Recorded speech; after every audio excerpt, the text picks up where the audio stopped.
penjual aksesoris, tapi juga saya aktif di organisasi di sekolah.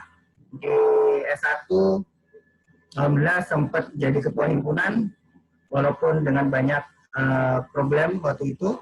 Ya mungkin teman-teman alumni dan pada tahu, apalagi tapi saya sangat disayangkan kalau sekarang himpunannya lagi tidak dalam kondisi bagus ya. Kemudian juga pernah terlibat di kami juga. Nah, di S1 ini yang mungkin menjadi titik balik awal gitu. Karena disitulah saya dikenalkan dengan banyak dosen-dosen, orang-orang tua saya, mentor-mentor saya yang luar biasa, yang memberikan banyak value kepada saya terutama, baik dalam hal pendidikan maupun dalam hal pengalaman hidup. Dari awal mungkin sama Pak Ferry juga, Pak Ferry ya, kita terlibat di cateringnya Bu Reni. Mungkin kalau masih ada, nggak tahu apakah mahasiswa sekarang, kayaknya semua alumni di sini pernah merasakan, kecuali 98 mungkin ya. 99 tuh udah mujib, dan yang lain-lainnya juga pernah merasakan ngangkat-ngangkat piring di catering R3I. Nggak tahu apakah sekarang masih ada penerusnya dari mahasiswa. Nah itu menjadi, ya masih ya. Wah, luar biasa. Ini semua nih, Pak Tirta udah pernah juga, Pak Roland rasanya pernah ada, Pak Roland. Ade pernah deh, Ade Rezano. Semuanya pernah menikmati menjadi petugas catering dari R3I. Nah, tapi itu kalau saya sejak mulai ospek itu udah ikut. Sampai saya mau sekolah S3, mau sekolah S2 itu masih sering diajak sama Bu Reni, sama Mami di sana. Kemudian di sana saya mendapatkan beasiswa menunggu lama, sampai pernah terlibat juga di tim inventory bersama dengan dosen-dosen di teknik industri. Kemudian saya 2011 berangkat sekolah S2 di sana juga, karena beasiswa saya beasiswa Indonesia, tentu banyak permasalahan, sehingga saya juga harus bekerja part time, dan juga saya jualan bento itu nasi kotak lah untuk orang-orang di sana. Untuk S3 juga seperti itu sampai sekarang. Baik, itu singkat mengenai pengenalan diri mungkin. Jadi silakan teman-teman mahasiswa terutama, kalau alumni nggak perlu lagi, nggak penting lah yang kayak gini gitu. Karena mereka mungkin lebih sukses daripada saya sebagai dosen. Nah, sedikit memberi gambaran tentang beasiswa sebelum kita masuk tentang apa sih tantangan yang saya hadapi selama mengajar, baik waktu itu di teknik industri dan sekarang ada di Jakarta di Universitas Pertamina. Nah, waktu beasiswa saya itu saya sudah mencoba hampir 2 tahun lebih untuk dapatkan beasiswa. Mulai saya bergabung di jadi honorary lecturer di TI. Baik waktu itu karena ngikut Pak Ferry, tapi kemampuan jauh di bawah Pak Ferry, pasti gagal. Kemudian beasiswa Max, itu beasiswanya Jepang, saya juga gagal. Kenapa saya lebih fokus ke Jepang? Karena memang dari awal saya punya mimpi, saya pengen ini ke negara ini. Karena suka anime juga. Nah, kemudian pernah beasiswa Aichi, juga fail. Nah, beasiswa Dikti ini yang mungkin agak sedikit dramatis, karena saya ikut dan mulai bersama dengan Pak Diki, gelombang 4, 5, 6, 6 plus, itu sampai 4 gelombang saya ikutin, semuanya gagal, karena waktu itu status belum PNS ya, jadi belum PNS, hanya honor biasa. Gelombang 6 plus saya lulus tapi cadangan dan tidak ada kondisi, maka saya ikut beasiswa berikutnya, yaitu beasiswa unggulan. Nah, di sini lulus, tetapi kemudian karena saya ikut dua tipe beasiswa, kemudian saya dimasukkan ke beasiswa biasa, yaitu beasiswa gelombang 6 plus. Nah, inilah yang awal mula saya bisa sekolah ke Jepang. Jadi hampir sekitar 2 tahun lah saya harus mencari beasiswa ini, mendapatkan beasiswa ini. Gagal pasti.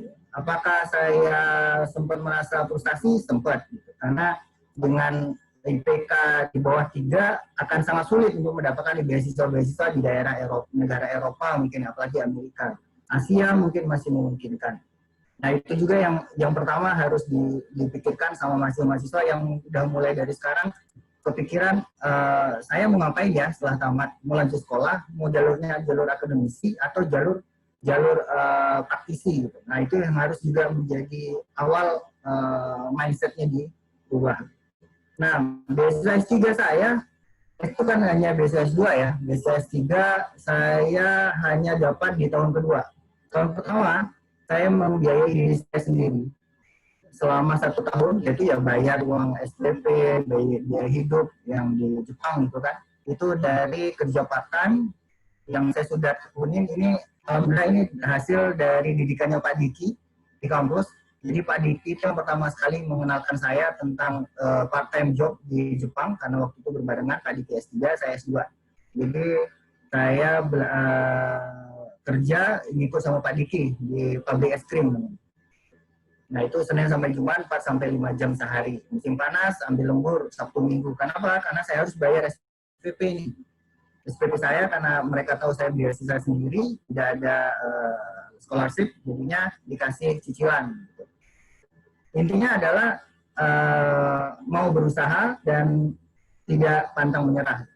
Kemudian di rumah kebetulan saya membawa istri dan anak ke Jepang, sehingga karena dia jago masak, sehingga kita jualan nasi kotak ini juga. Kemudian tahun kedua saya mendapatkan beasiswa Max Internal Selection,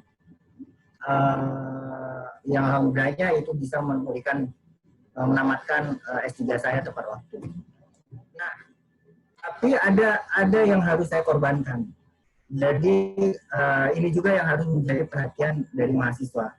Jangan berpikiran bahwa sekolah di sana itu ada yang melihat orang sana pasti enak ya, atau gimana, atau berat atau tidaknya itu tergantung kita. Ini adalah ritme hidup saya ketika sekolah di sana.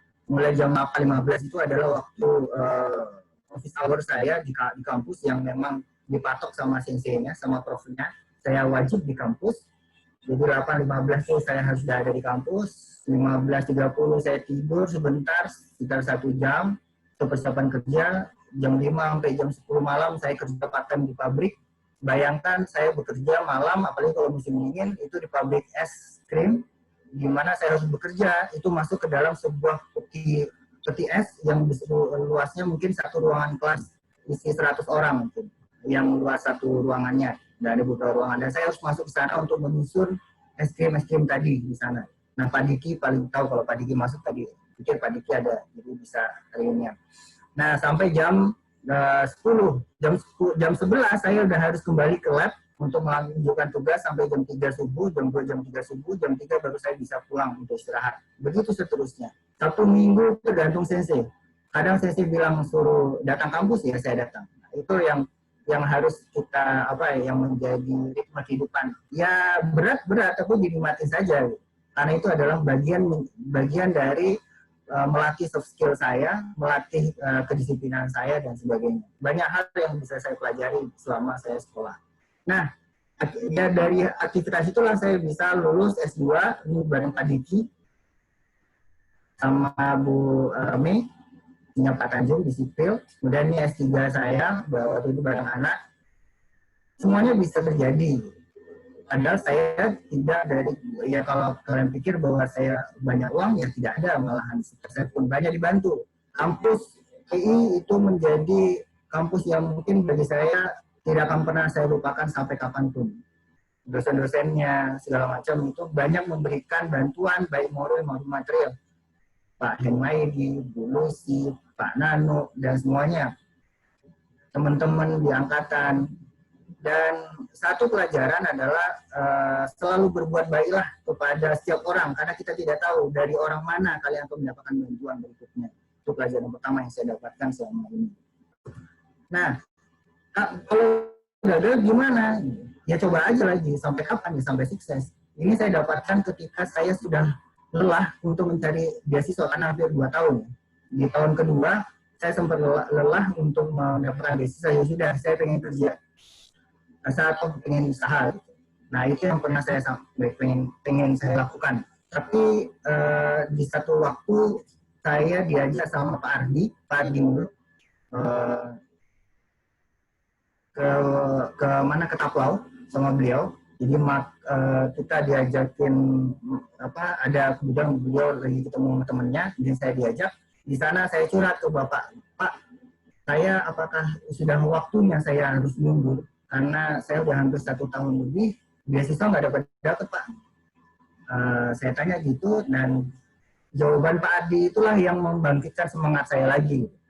Ya kalau gagal coba lagi. Sampai kapan? Sampai kamu bisa. Atau Allah memberikan jalan yang lain. Gitu. Tapi coba terus, jangan pernah patah semangat. Itu yang menguatkan saya untuk mencoba lagi. Alhamdulillah saya bisa berhasil mendapatkan beasiswa.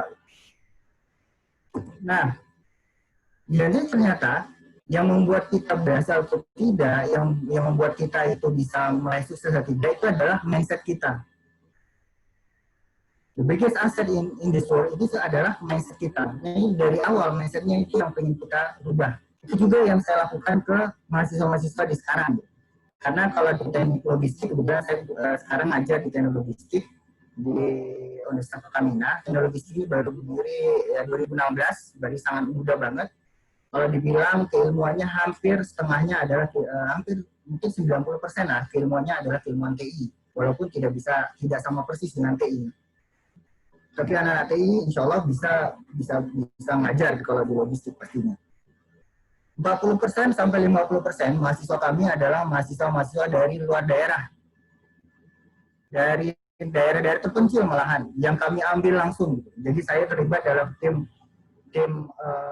promosi universitas, jadi kita diundang sampai kemarin terakhir saya sempat ke Penajam yang ibu kota baru Indonesia rencananya, jadi sampai ke sana untuk promosi untuk mencari siswa-siswa SMA yang mau kita bawa ke Jakarta dan kita sekolahkan. Sampai seperti itu. Artinya apa? Artinya adalah yang pertama harus kami rubah adalah mindset si siswanya, mahasiswanya nanti, bahwa mereka itu walaupun daerah sangat terpencil sekalipun, kita dari seluruh provinsi ada, dari Papua sampai dari Aceh sampai ke Papua itu ada mahasiswa kita, yang kita langsung datang, kita ambil langsung dari sana, kita screening langsung dari sana. Yang kita pertama rubah adalah mindsetnya, bahwa tidak ada orang yang akan gagal kalau dia berusaha, dan tidak ada orang yang tidak bisa berhasil kalau dia berusaha. Nah itu yang kita pengen rubah dari awal, mindsetnya itu. Nah begitu juga sih teman-teman, mahasiswa sekarang juga seperti itu.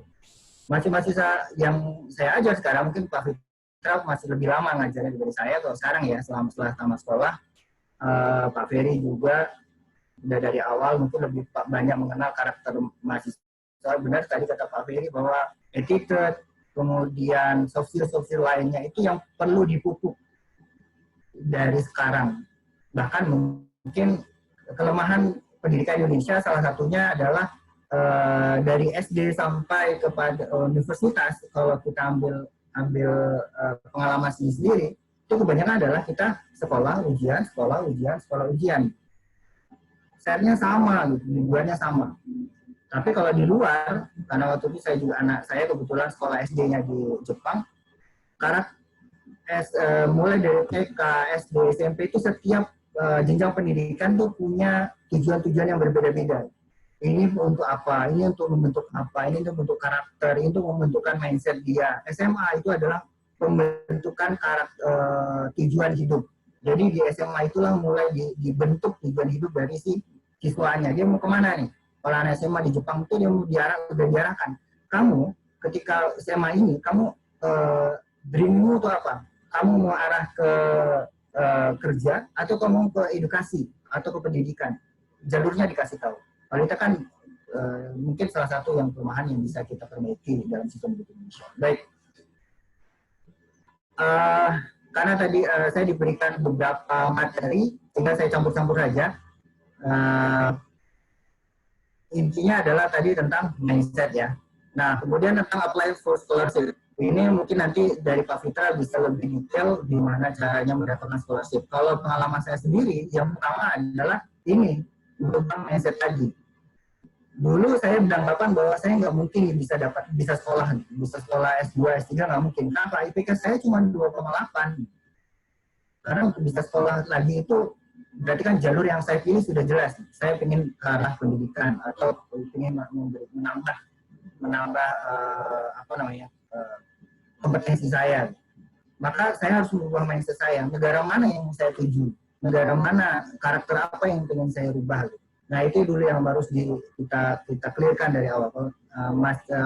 Dari mahasiswa yang mau cari beasiswa nanti, lihat dari sekarang tujuan goalsnya apa. Kalau negaranya adalah Amerika, kayak Pak Ferry misalnya, Fulbright berarti beasiswanya, maka dari sekarang syarat minimum awal udah harus terpenuhi, apa? IP, bahasa Inggris. Nah, itu yang harus kalian kejar sampai bisa mendapatkan. Jadi standar IPK itu jangan standar dari misalnya, saya pengen dapat IPK 3, gitu, atau pengen dapat IPK 3,4. Tapi lihat aja tujuannya apa. Nah, itu ya, mindsetnya dulu. Kemudian, anak ini anak milenial ya, anak sekarang mungkin generasi Z, generasi Y. Tidak ada trik sebenarnya untuk menjadi beasiswa. Yang ada semua dunia itu ada dalam genggaman kalian. Smartphone yang kalian punya sekarang hampir semuanya mungkin zaman kita pakai poliponik, pakai itu pun dulu monoponik ya. Kita monoponik namanya. Saya dulu paling sering dapat kiriman dari Akang. Kalau kiriman lagu-lagu itu yang harus ditulis A5, D4, nah gitu. Nah, tapi itu sekarang kan nggak udah canggih ya. Satu dunia itu ada di genggaman kalian. Nah, ini yang harus kalian manfaatkan dengan baik. Dulu untuk bisa mendapatkan internet, kami harus ke warnet zaman-zaman dulu. Ya mungkin zaman-zaman Pak Fitrah masih ya, Pak Fitrah masih ke warnet ya. Masih ke warnet gitu. Zaman saya apalagi zaman Daan mungkin sama gitu ya, 98, 99, 2000 itu masih sama, kita satu zaman. Nah, itu untuk cari beasiswa harus ke sana, mau apa namanya itu, mau upload berkas-berkas harus ke warnet dulu, nunggu dulu, belum lagi nanti virus segala macam gitu. Belum lagi nanti kalau ada file-file yang gimana gitu di warnet, itu banyak godaan. Itu ya. Kemudian Iwan punya 4 menit lagi, Pak Iwan. Siap. Terima kasih Pak Fer.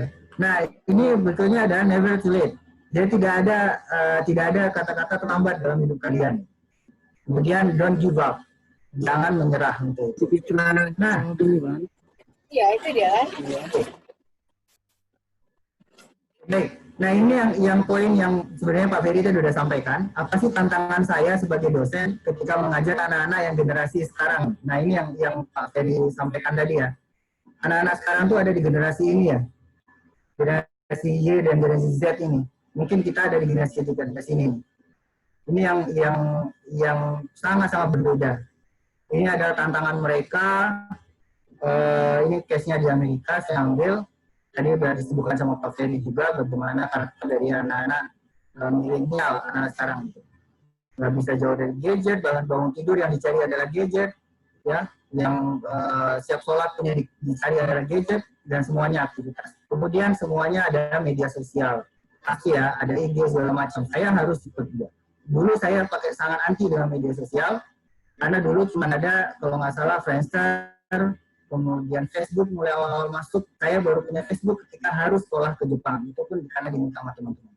Lebih suka serba instan dan cepat, ini anak sekarang. Kemudian transaksi cashless ini mungkin tidak berhubungan dengan dosen, tapi karakter mahasiswa tadi itulah yang sekarang harus dipahami sama dosen-dosen seperti saya. Kalau Pak Fitra mungkin lebih dekat ya dengan karakter saya yang dari awal tidak tahu apa-apa, harus mengenalkan dengan mereka di Instagram, di YouTube, sampai sekarang ya PJJ, pembelajaran jarak jauh. Gitu. Nah, ini yang harus kami adaptasi dengan itu, dan sangat apalagi dari Jakarta gitu. Jakarta anak-anak yang hedonnya luar biasa, itu tantangannya jauh lebih berat. Kreatif dan out of the box thinking-nya ini pasti ya anak-anak sekarang. Ini yang poin penting harus diasah terus.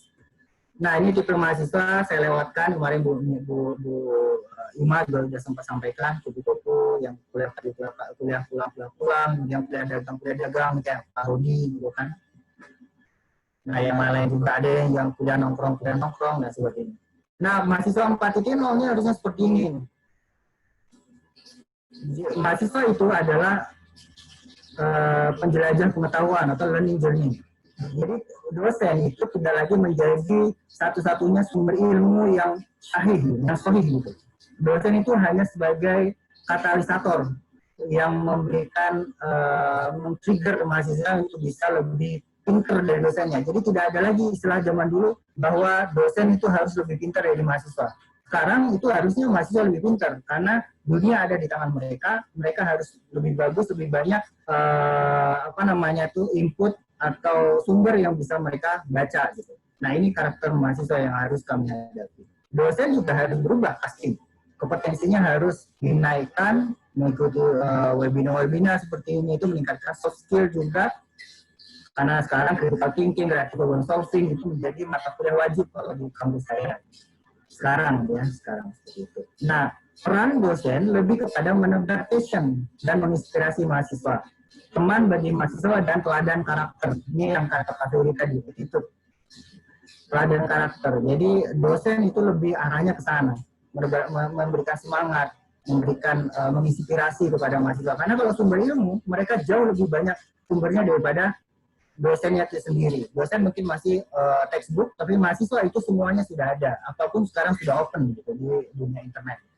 Pak Iwan, mungkin ya. Waktunya. Sip, udah habis Pak Ferry? Ya, saya terakhir penutup. Nah. Ya, penutup adalah ini. Saya ambil dari kata-kata Pak Anies Baswedan. The high GPA will get you a job interview, but it's your leadership that get you the future. Ini yang saya ambil dari percakapan Pak Anies Baswedan dengan Mata Najwa. Nah, baik. Mungkin itu Pak Ferry dan Uda-Uda, Uni-Uni, dan rekan-rekan mahasiswa semuanya. Semoga dari awal sampai akhir yang sangat singkat ini nanti bisa disempurnakan sama Pak Fitra untuk berikutnya. Baik, terima kasih. Assalamualaikum warahmatullahi wabarakatuh. Waalaikumsalam warahmatullahi wabarakatuh. Terima kasih banyak Pak Iwan. Jadi satu yang saya tangkap yang saya sangat setuju dengan yang Pak Iwan sampaikan. Intinya di sini, mind, ya. Ya, memang saya ada satu frasa satu kalimat yang tidak sengaja saya temukan kalau tidak salah di apotek. Tapi entah kenapa apotek itu memajang kalimat itu gitu. Sama dengan Pak Iwan sampaikan. Dia bilang seperti ini, success is a state of mind. If you think you can, then you can. If you think that you cannot, almost sure that you will not success. Jadi kata-kata itu yang selalu saya pegang. Kalau saya pikir saya bisa, itu 90% saya pasti bisa. Ya, yang 10% lagi Allah Subhanahu wa taala mungkin ya yang akan menentukan. Tapi Tuhan pun tidak akan, ya enggak sio-sio lah Tuhan kan. Kareh usahawa atuh elok lo nyokawa kan. Kan seperti itu. Betul, ya, jadi betul. Jadi saya sangat setuju dengan Pak Iwan sampaikan, intinya ada di sini your mind. Dan saya setuju sekali, saya ulang lagi, success is a state of mind. If you think you can, then you can. If you think that you cannot, you are a failure. Oke, terima kasih banyak Pak Iwan. Sekarang, kita akan lanjut ke pemateri selanjutnya. Pemateri kita kedua adalah Bapak Fitra Lestari, PhD IPM. Saya nggak tahu ini yang belakang. Apakah ini ASEAN Engineer? Ya. Jadi Fitra Lestari PhD Insinyur Profesional Madya ASEAN Engineer. Jadi pemateri kita kedua ini adalah seorang profesional dalam bidang keteknikan. Dia adalah insinyur dan terregistrasi di seantero Asia Tenggara. Pak Fitra Lestari sehari-hari beliau beraktivitas di Faculty of Science and Technology State Islamic University Sultan Syarif Kasim atau UIN-SUSKA di Pekanbaru Riau. Saat ini beliau adalah ketua program studi teknik. Latar belakang pendidikannya, beliau menamatkan pendidikan doktoral di University Teknologi Malaysia tahun 2016, kemudian Master of Engineering di universitas yang sama, di University Teknologi Malaysia, kemudian Bachelor of Engineering di Universitas Andalas. Beliau adalah angkatan 2003 dan tamat tahun 2007. Alhamdulillah 4 tahun. Oke. Dari CV yang saya peroleh, beliau memiliki segudang pengalaman, baik itu dalam bidang akademik maupun sebagai praktisi. Beliau memiliki publikasi yang luar biasa, baik itu di jurnal internasional, jurnal nasional, maupun di proceeding internasional dan proceeding nasional. Beliau telah menulis buku, ada beberapa buku yang sudah ditulis, dan juga sudah menulis beberapa book chapter. Artinya beliau menjadi kontributor terhadap buku yang ditulis oleh banyak orang. Jadi mungkin 1 atau 2 bab Pak Fitra inilah yang menjadi author dari bab tersebut. Kita sangat menantikan pemaparan dari Pak Fitra tentang bagaimana anak TI mendidik millennial generation and Z generation. Saya persilahkan Pak Fitra. Terima kasih, Bapak punya 25 menit. Baik Pak Ferry, terima kasih Pak Ferry.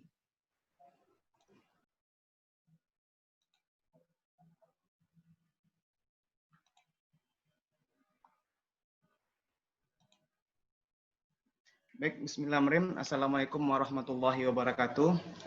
Waalaikumsalam. Terima kasih atas kesempatannya. Mungkin ini bincang dah sore, jadi kita suasana santai saja. Karena semakin sore tentu suasananya mungkin dah semakin berbeda. Di sini saya ingin melanjutkan dari pemaparan Bang Iwan tadi. Pertama, sebelum masuk ke slide, saya ingin mengatakan sesuatu bahwa saya teringat salah satu postingan di Facebooknya Pak John Rinaldi ketika itu. Dengan bertambahnya pencapaian akademik seseorang, baik titel, baik apapun pencapaiannya, itu mestinya selaras dengan peningkatan ketakwaan kepada Allah SWT. Jadi untuk itu, mari kita sama-sama berdoa. Semoga apa yang kita capai, baik di bidang akademik ataupun non-akademik, itu dapat meningkatkan ketakwaan kita kepada Allah SWT. Selanjutnya, izinkan saya menyapa dahulu senior-senior saya, itulah Bang Iwan Soekarno ini saya masih ingat dulu, ketika masuk di TI Unan tahun 2003 itu, bayangkan saya adalah mahasiswa baru yang orientasi ospek, pakai tas atek, botak. Jadi yang saya tahu adalah ketika itu Bang Iwan adalah ketua himpunannya. Jadi yang mahasiswa baru berurusan dengan ketua himpunan, bisa kita bayangkan, wahnya, kok bisa dia jadi ketua himpunan? Itu pertanyaan kita bersama. Apa betul hebatnya beliau jadi ketua himpunan? Tapi nggak tahu apa yang terjadi di dalamnya, apakah hiruk pikuk himpunan seperti apa. Tapi yang jelas kita mahasiswa baru melihatnya, weh, amazing lah. Selanjutnya saya ingin menyapa juga Pak Ferry. Pak Ferry ini tidak akan pernah saya lupakan jasanya ke saya. Namun yang paling berkesan ke saya itu adalah ketika Pak Ferry, tahun pertama kami sama-sama ngambil bahasa Inggris di Unan. Jadi Pak Ferry itu ngulang bahasa Inggris. Saya masih ingat ketika jumpa pertama tuh di air tawar tuh dia ngulang bahasa Inggris. Saya tanya, "Dah, kenapa ngulang dah bahasa Inggris dah?" "Iya, saya dapat D." Kemarin dapat D. Sekarang saya dapat informasinya bahwa setelah kami menyelesaikan itu dia dapat A atau B, saya lupa. Tapi yang menariknya adalah bukan D-nya atau B atau A-nya, tapi seorang yang kuliahnya itu pernah dapat D bahasa Inggris, tapi diberikan oleh Allah kesempatan bisa mendapatkan beasiswa ke Amerika. Dengan tentu kalau Amerika bahasa Inggrisnya fluent, lancar. Jadi kawan-kawan mahasiswa jangan terlalu khawatir lah kalau dapat E, dapat D. Jadi saya tengok sekarang mental mahasiswa dulu sama sekarang berbeda. Kalau dulu dapat E, dapat D itu ulang lagi, 3 kali ulang, 4 kali ulang, udah biasa. Kalau zaman sekarang langsung diulang, langsung posting di Facebook atau lain. Aduh, dosennya killer segala macam. Jadi kita bisa bayangkan saja Pak Ferry yang dulu dapat D, saya ulangi lagi, dia bisa menginjakkan kaki di Amerika untuk dapat beasiswa MINEF. Jadi nilai bukanlah segalanya untuk kita di bangku perkuliahan. Selanjutnya saya akan coba menjelaskan, ini mungkin proses akademik saya. I'm still learning, jadi sampai hari ini kita masih proses belajar. Jadi bergabung di TI Unan itu tahun 2003 sampai 2007. Ada hal menarik selama 4 tahun belajar di sana, dan mungkin ini juga bisa menjadikan referensi buat kawan-kawan yang sedang kuliah. Ternyata yang saya rasakan selama 4 tahun saya kuliah, saya dapatkan cuma 4 gitu. Jadi yang pertama yang harus kita pelajari adalah etika. Saya masih ingat, kita belum bisa belajar apa-apa ketika masuk kuliah. Tapi yang kita pelajari etika. Kenapa senior kita ngospek kita? Karena harus belajar etika. Kita harus pakai tas atek dan sebagainya, kita harus menghargai senior. Jadi etika atau adab itulah yang paling utama ketika kita masuk ke sebuah sistem. Hebat pun kita ketika SMA, tapi ketika kita etika tidak bisa masuk dalam sistem, kita nggak bisa ngapa-ngapain. Bahkan sapaan saja salah. kita manggil abang ke Uda ya salah. Tentu kalau di Padang kita panggil Uda. Nah, jadi etika ini harus kita pahami di mana saja kita berada. Ini yang saya dapatkan ketika saya masuk UNAN pertama kali. Yang kedua tentu orang tua mengutus kita ke kuliah tuh pastilah harus mendalami ilmu kompetensi TI-nya apa. Jangan sampai tamat nanti kita nggak ada kompetensi apa-apa yang kita dapatkan. Yang ketiga, selama 4 tahun itu tentu banyak tadi Bang Iwan tadi hirup pikuk kegiatannya catering. Saya juga sebagai anggota catering. Saya masih ingat Bang Iwan ketika dulu catering itu pada saat gempa besar di Padang saya cateringnya. Jadi kami catering udah bubar, orang pesta pun sudah bubar ketika itu. Masih ingat Bang Iwan. Jadi dengan seabrek aktivitas 4 tahun kita bisa mengatur waktu, itu kan hal yang luar biasa juga. Dengan kewajiban kuliah, dengan kewajiban organisasi, dengan tuntutan kerjaan lain. Nah itu, jadi saya pikir manfaatkan saja waktu selama 4 tahun itu bagaimana tim manajemennya jalan. Dan yang keempat yang bisa saya rasakan ketika kuliah dulu adalah networking. Jadi kalau bahasa sekarang tuh ke networking, tapi sebenarnya kalau bahasa dulu sebenarnya adalah bersilaturahmi sebenarnya. Bisa kita ke senior, bisa kita ke junior, pandai-pandai ke kawan-kawan. Jadi saya masih ingat dulu filosofi yang diajarkan oleh senior tuh, kalian nggak harus pandai saja di psikotes, harus pandai-pandai. Jadi maksud pandai-pandai itu tentu kita harus memiliki satu rahmi yang baik dengan para senior, dosen. Tentu dengan kemudahan-kemudahan seperti itu kita akan mempermudah. Jadi ketika belajar di kampus 4 inilah yang saya rasakan ketika S1. Melanjutkan ke S2 ketika itu saya masih ingat Pak Ferry yang mengajakkan saya. Pak Ferry sudah duluan ke UTM. Beliau mengasih informasi, Fit kalau mau lanjut kuliah mungkin di sini juga bisa jadi opsi. Dan ketika itu saya pulang ke Pekanbaru. Di Pekanbaru karena hobi sepak bola, tentu kemana-mana yang dicari lapangan bola. Ketika main bola, saya masih ingat sore itu adalah salah seorang tetangga yang main bola dan cerita, kamu kalau minat lanjut sekolah itu ada beasiswa di Pemprov. Jadi saya dapat informasi ada beasiswa di Provinsi Riau, itulah dasar saya untuk berangkat ke Malaysia. Jadi sebenarnya itulah titik awal karena tidak tahu mau kemana dan akhirnya menghubungi Pak Ferry lah yang memberikan informasi terkait apa saja yang ada di sana. Jadi pertama kali datang ke Johor itu ya dibimbing oleh Pak Ferry. Makanya saya tidak akan pernah lupakan jasa beliau, meskipun banyak kesalahan-kesalahan beliau yang beliau lakukan ke saya sebelumnya. Jadi saya akui itu. Salah satu kesalahan Pak Ferry yang saya masih ingat adalah ini. Jadi saya juga bertemu di Malaysia itu ada Pak Ferry, Bu Elita, dan Bu Nilda. Jadi ketika dosen jumpa di S1, jumpa lagi S2 di sana. Jadi Bu Elita ketika itu mengambil S2, Pak Ferry ketika itu mengambil S2, dan Bu Nilda, sekarang Prof. Nilda sedang mengambil S3. Jadi jumpa lagi sama beliau, beliaulah yang sebagai mentor di sana, tapi berbeda dengan yang duanya, Pak Ferry ini. Pak Ferry ini dari pagi sampai malam dia di lab saja. Jadi memang wajar saja dia bisa dapat MINEF itu memang dari pagi sampai malam di lab saja. Jadi sedangkan yang lain tidak seperti dia effortnya. Jadi wajar saja saya perhatikan capaian-capaian akademiknya. Namun yang ingin saya sampai di sini adalah, yang menariknya adalah ketika itu saya dipanggil ke ruangan Pak Ferry, Bu Elita, dan Bu Nilda. Fit, sebentar lagi akan ada pemilihan ketua PPI. Jadi kita tuh di Johor itu ada namanya Persatuan Pelajar Indonesia UTM. Ada sekitar 200 orang, saya masih ingat ada 200 orang, terdiri dari S1, S2, S3, dan dosen-dosen Indonesia yang mengajar di sana, baik doktor atau profesor. Jadi ketika itu cobalah, karena memang udah dapat juga nama besar Daan ketika itu di sana, jadi alumni UNAN juga orang kenal, jadi dicalonkanlah ketika itu menjadi ketua PPI. Dan ya untuk setahun mengambil amanah. Tentu konsekuensinya dalam mengambil amanah S2 jadi ketua PPI akan terbagilah konsentrasi, satu fokus kuliah, satu fokus menjalankan amanah kawan-kawan. Yang ingin Fitra sharing di sini adalah tentu kayak Bang Iwan aktif organisasi, Daveri juga aktif organisasi, ataupun Uda Uni yang lainnya juga aktif organisasi. Namun kita merasa beruntung saja ketika selesai menjalankan amanah menjadi ketua PPI di UTM itu, ada salah seorang profesor nelpon ketika itu. Nelpon, karena memang sudah satu rahmi juga. Namun beda bidangnya bukan teknik industri, bidangnya ketika itu adalah elektro nggak salah. Jadi nelpon karena kita aktif di PPI, tentu beliau punya catatan tersendiri lah. Jadi beliau nelpon, Mas Fitra mau nggak saya tawarin project S3 grant? Saya ada grant 3 tahun. Kalau Mas Fitra mau, Mas Fitra bisa join dengan grup riset saya. Ketika itu setelah tamat tentu saya berpikir-pikir apakah lanjut atau tidak. Jadi saya masih ingat ketika itu orang yang pertama kali saya telepon adalah Pak Insanul Kamil. Pak, saya bilang, kasih saya rekomendasi Pak. Ada telepon, ada informasi dari profesor dari Indonesia yang ngajar di sana. Dia nawari grant selama 3 tahun. Apa langkah yang harus saya ambil, Pak?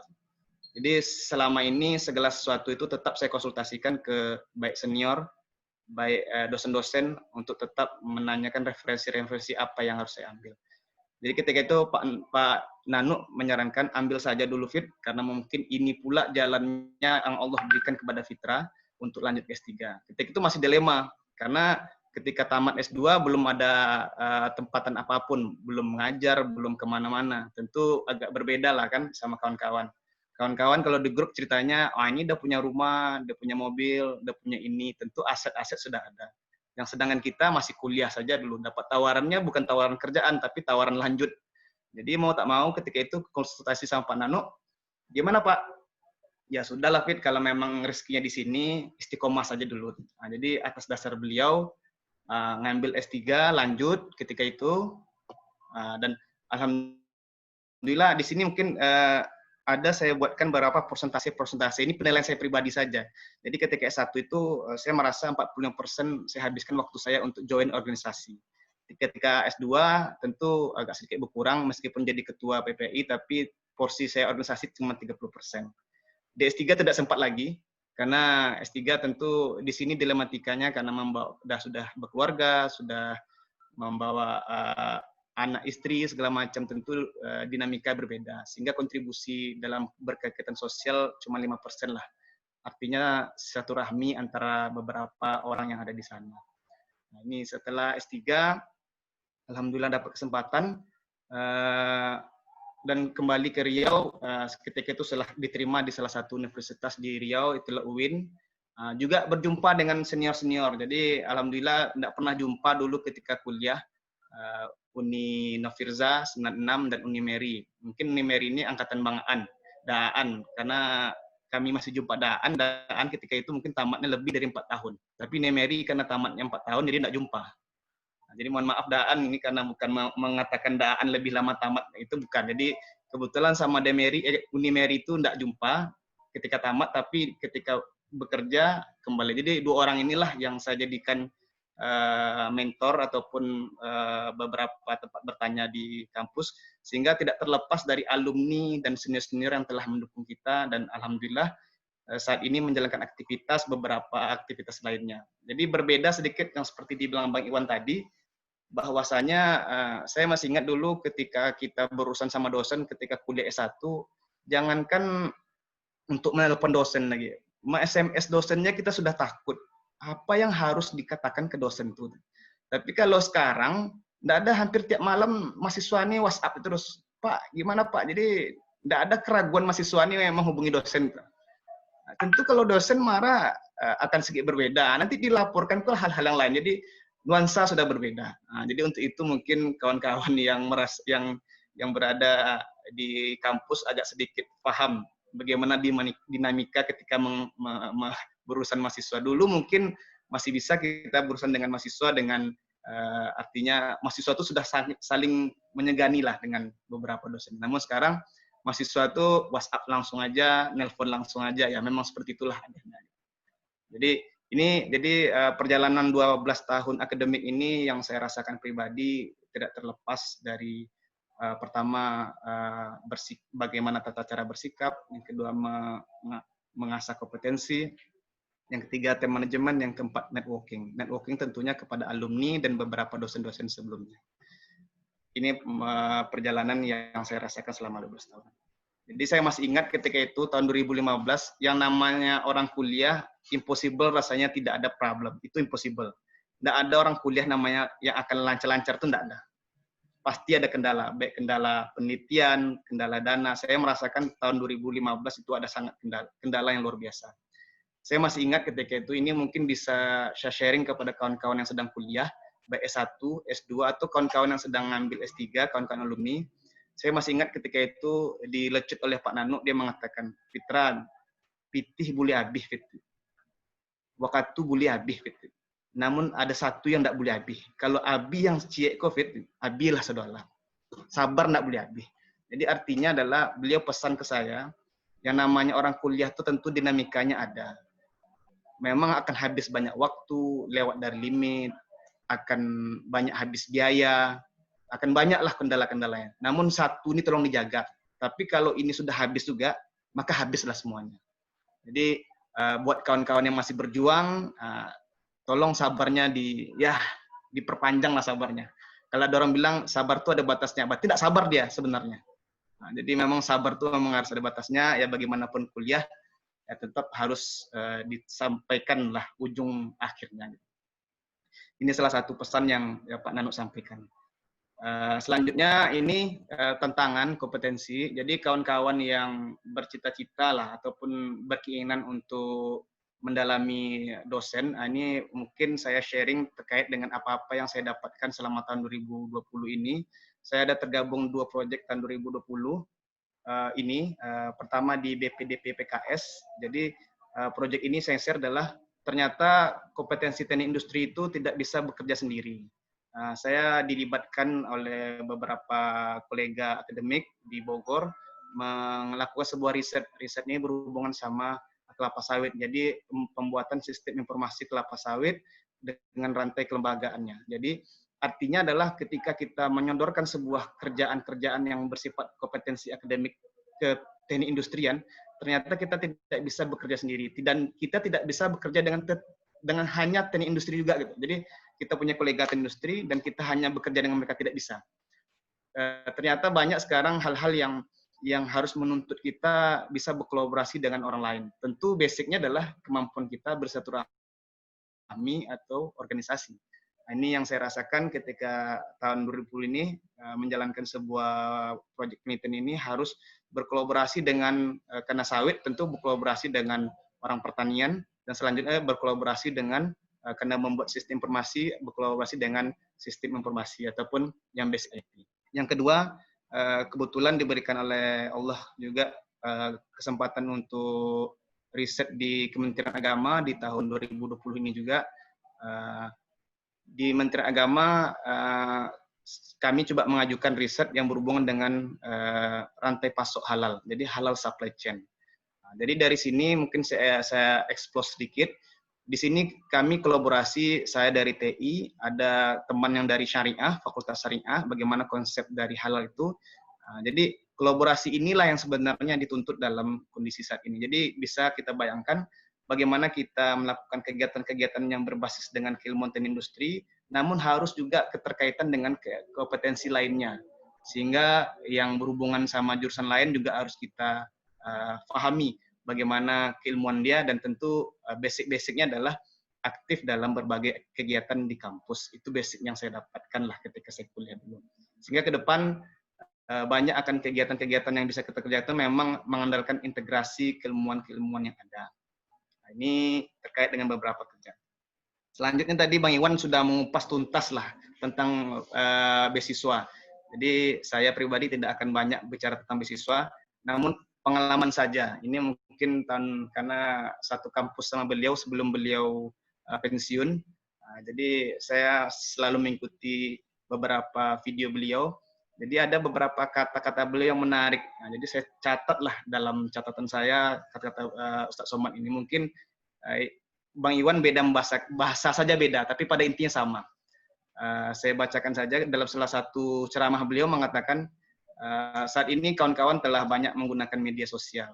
Akan banyak informasi, baik informasi beasiswa, baik informasi proyek, ataupun informasi penelitian, atau informasi lainnya lah, banyak itu setiap harinya. Rata-rata analoginya adalah ada 500 orang yang membaca peluang informasi.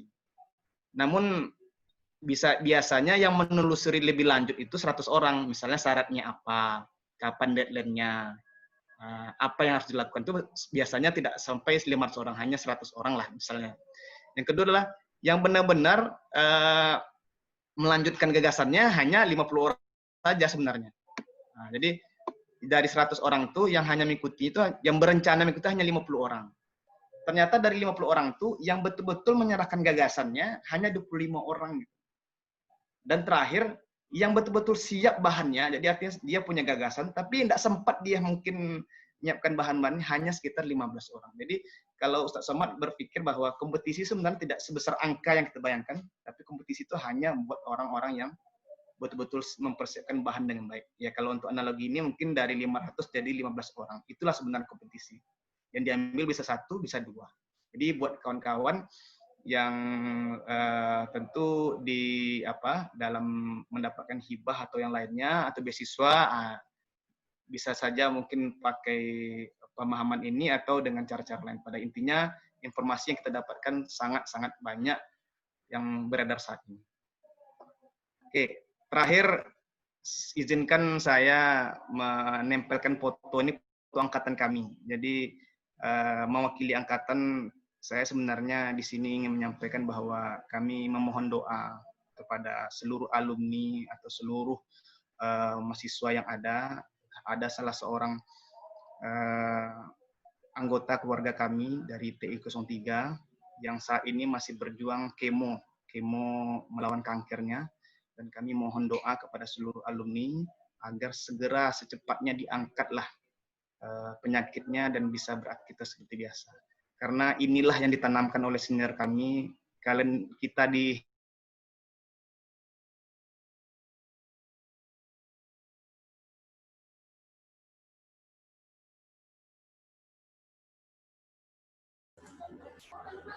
himpunan tidak akan dapat ini, keluarga kita bersama bisa diangkatlah segera penyakitnya dan sembuh dari kanker ini. Pak Ferry, saya rasa saya tidak berlama-lama Pak Ferry terkait dengan slide ini. Mudah-mudahan di sesi diskusi ada hal yang bisa saya share terkait apa-apa yang ditanyakan oleh kawan-kawan alumni ataupun kawan-kawan pelajar terkait dengan dunia akademik. Terima kasih kesempatannya. Assalamualaikum warahmatullahi wabarakatuh. Waalaikumsalam warahmatullahi wabarakatuh. Terima kasih banyak. Saya ucapkan kepada Pak Fitra atas materinya. Jadi kepada attendee, kepada mahasiswa, saya tidak bohong ya, di kelas saya bilang kalau bahasa Inggris saya pertama itu dapat D, saya ulang, kemudian saya dapat C, saya ulang lagi, kemudian saya dapat B. Kemudian saya berhenti di B, karena kalau saya dapat A, orang tidak percaya. Jadi saya tidak bohong. Dan dosen yang ngasih saya D, C, dan B, sekarang saya sering bertemu di UNAN. Namanya Ibu Ike Revita. Iko anak ambo dulu, acok mau ulang. Kenapa dia kenal dengan saya? Dia ingat saya karena saya sering mengulang. Jadi saya tidak bohong. Ya, bukan cerita yang saya buat. Wah, Pak, kok lama cari itu kau dalam kelas sama biar waktu aja. Bukan. Ini ada testimoni dari Pak Fitra. Saya juga nggak ingat ya, banyak salah saya terhadap Fitra apa ya? Ya, oke. Apapun itu, terima kasih banyak kepada Pak Fitra atas materinya. Sekarang kita sampai pada bagian kedua dari webinar ini. Saya akan buka sesi tanya jawab. Saya melihat di chat window sudah ada banyak chat, tapi sudah banyak yang menuliskan angkatan dan nomor BP dan sudah dipersilahkan untuk bertanya. Tapi tulisan pertanyaannya belum saya lihat. Ini saya nggak lihat atau gimana ini? Saya mau konfirmasi ke Pak Ade. Gimana Pak Ade yang lead di chat window? Ini ada yang raise hand Pak. Kayaknya baru yang di chat window baru ada satu pertanyaan Pak Ferry. Baru ada satu pertanyaan di chat window. Ya, Feby Gusti Dendra. TI 17 itu ya? Ya. Oke, kemudian ada dua attendees yang raising hand. Saya mulai dari yang raising hand dulu. Jadi saya persilakan untuk jadi kita bertanya langsung ya. bertanya langsung. Ini berarti bertanya langsung karena tadi saya bilang di awal saya akan utamakan yang ranking-nya. Alah tinggal cie sih ya. Ah, cie lo lihat. Gimana ini? Jadi jadi sekarang di monitor saya punya 3 penanya. Saya bagi 3 sesi. Jadi sesi pertama 3 penanya pertama. Oke? Okay? Nah, saya mulai dari apa yang muncul di chat window saya. Muhammad Farhan Dika. Saya persilakan untuk bertanya. TI 18. Silakan. Assalamualaikum warahmatullahi wabarakatuh. Waalaikumsalam. Halo. Selamat sore Bapak Ibu Uda Uni. Selamat sore. Mau nanya tadi kan Pak Iwan juga menyebutkan kalau tadi dosen sebagai bukan hanya ilmu tapi sebagai juga contoh sikap. Nah, tapi kan seperti yang diketahui juga sekarang ini kan semua pembelajaran jadi pembelajaran jarak jauh atau melalui online karena pandemi COVID-19 itu sendiri. Apakah melalui PJJ pembelajaran jarak jauh ini menurut Bapak sebagai ketua program studi juga itu apakah bisa tersalurkan dengan baik atau selain ilmunya itu tersalurkan, apakah bisa mencontohkan juga kayak sikapnya itu dengan baik tersalurkan gitu Pak atau gimana? Saya rasa itu aja Pak. Terima kasih. Wassalamualaikum warahmatullahi wabarakatuh. Farhan. Iya Pak. Farhan, ini bertanya ke spesifik Pak Iwan atau? Ya, Pak. Bisa dua-duanya. Kedua-duanya ya. Jadi nanti pemateri saling melengkapi saja ya. Iya Pak, tapi Okay. iya gitu. Oke. Saya sudah tangkap pertanyaannya. Jadi kita punya 3 penanya tapi akan dijawab satu persatu. Jadi penanya jawab 3 orang, kemudian kita buka lagi sesi selanjutnya. Nggak apa-apa seperti itu Pak Ade? Atau kita kumpulkan saja dulu gimana? Oke, saya dapat jempol. Berarti oke. Oh, gimana? Ya, terserah moderator, boleh. Oh, oke. Oke, jadi pertanyaannya sekarang kita lagi COVID-19 pandemic. Kemudian semua pembelajaran dibuat daring jarak jauh. Dosen jadi contoh sikap. Bisa nggak optimal ini dengan distance learning? Dosen sebagai contoh sikap ini bisa maksimal nggak tersalurkan? Saya silahkan. Tadi dia minta Pak Iwan. Saya random saja. Pak Fitra jawab duluan. Terima kasih Pak Ferry. Saya pikir tadi langsung Pak Iwan yang jawab. Jadi saya pengen melengkapi, tapi ternyata dioper ke Fitra. Baik. Overlambung. Iya. Jadi kayaknya memang bola liar ini. Baik, Farhan, terima kasih. Ini kayaknya saya bisa sharing terkait dengan pengalaman kita di kampus. Memang diakui proses pembelajaran daring ini menjadi tantangan yang baru. Dengan berbagai tuntutan teknologi dan berbagai capaian-capaian pembelajaran, RPS tentu selalu menjadi patokan dosen untuk mengajar. Namun pertanyaan tadi, bagaimana Pak terkait prosesnya menjadi acuannya seperti apa? Saya rasa sekarang kalau prosesnya memang shifting, semua mesti menyesuaikan. Arti kata memang dosen dengan berbagai background, dengan berbagai latar belakang, dan dengan berbagai kemampuan tentu akan sedikit berbeda dalam pendekatannya.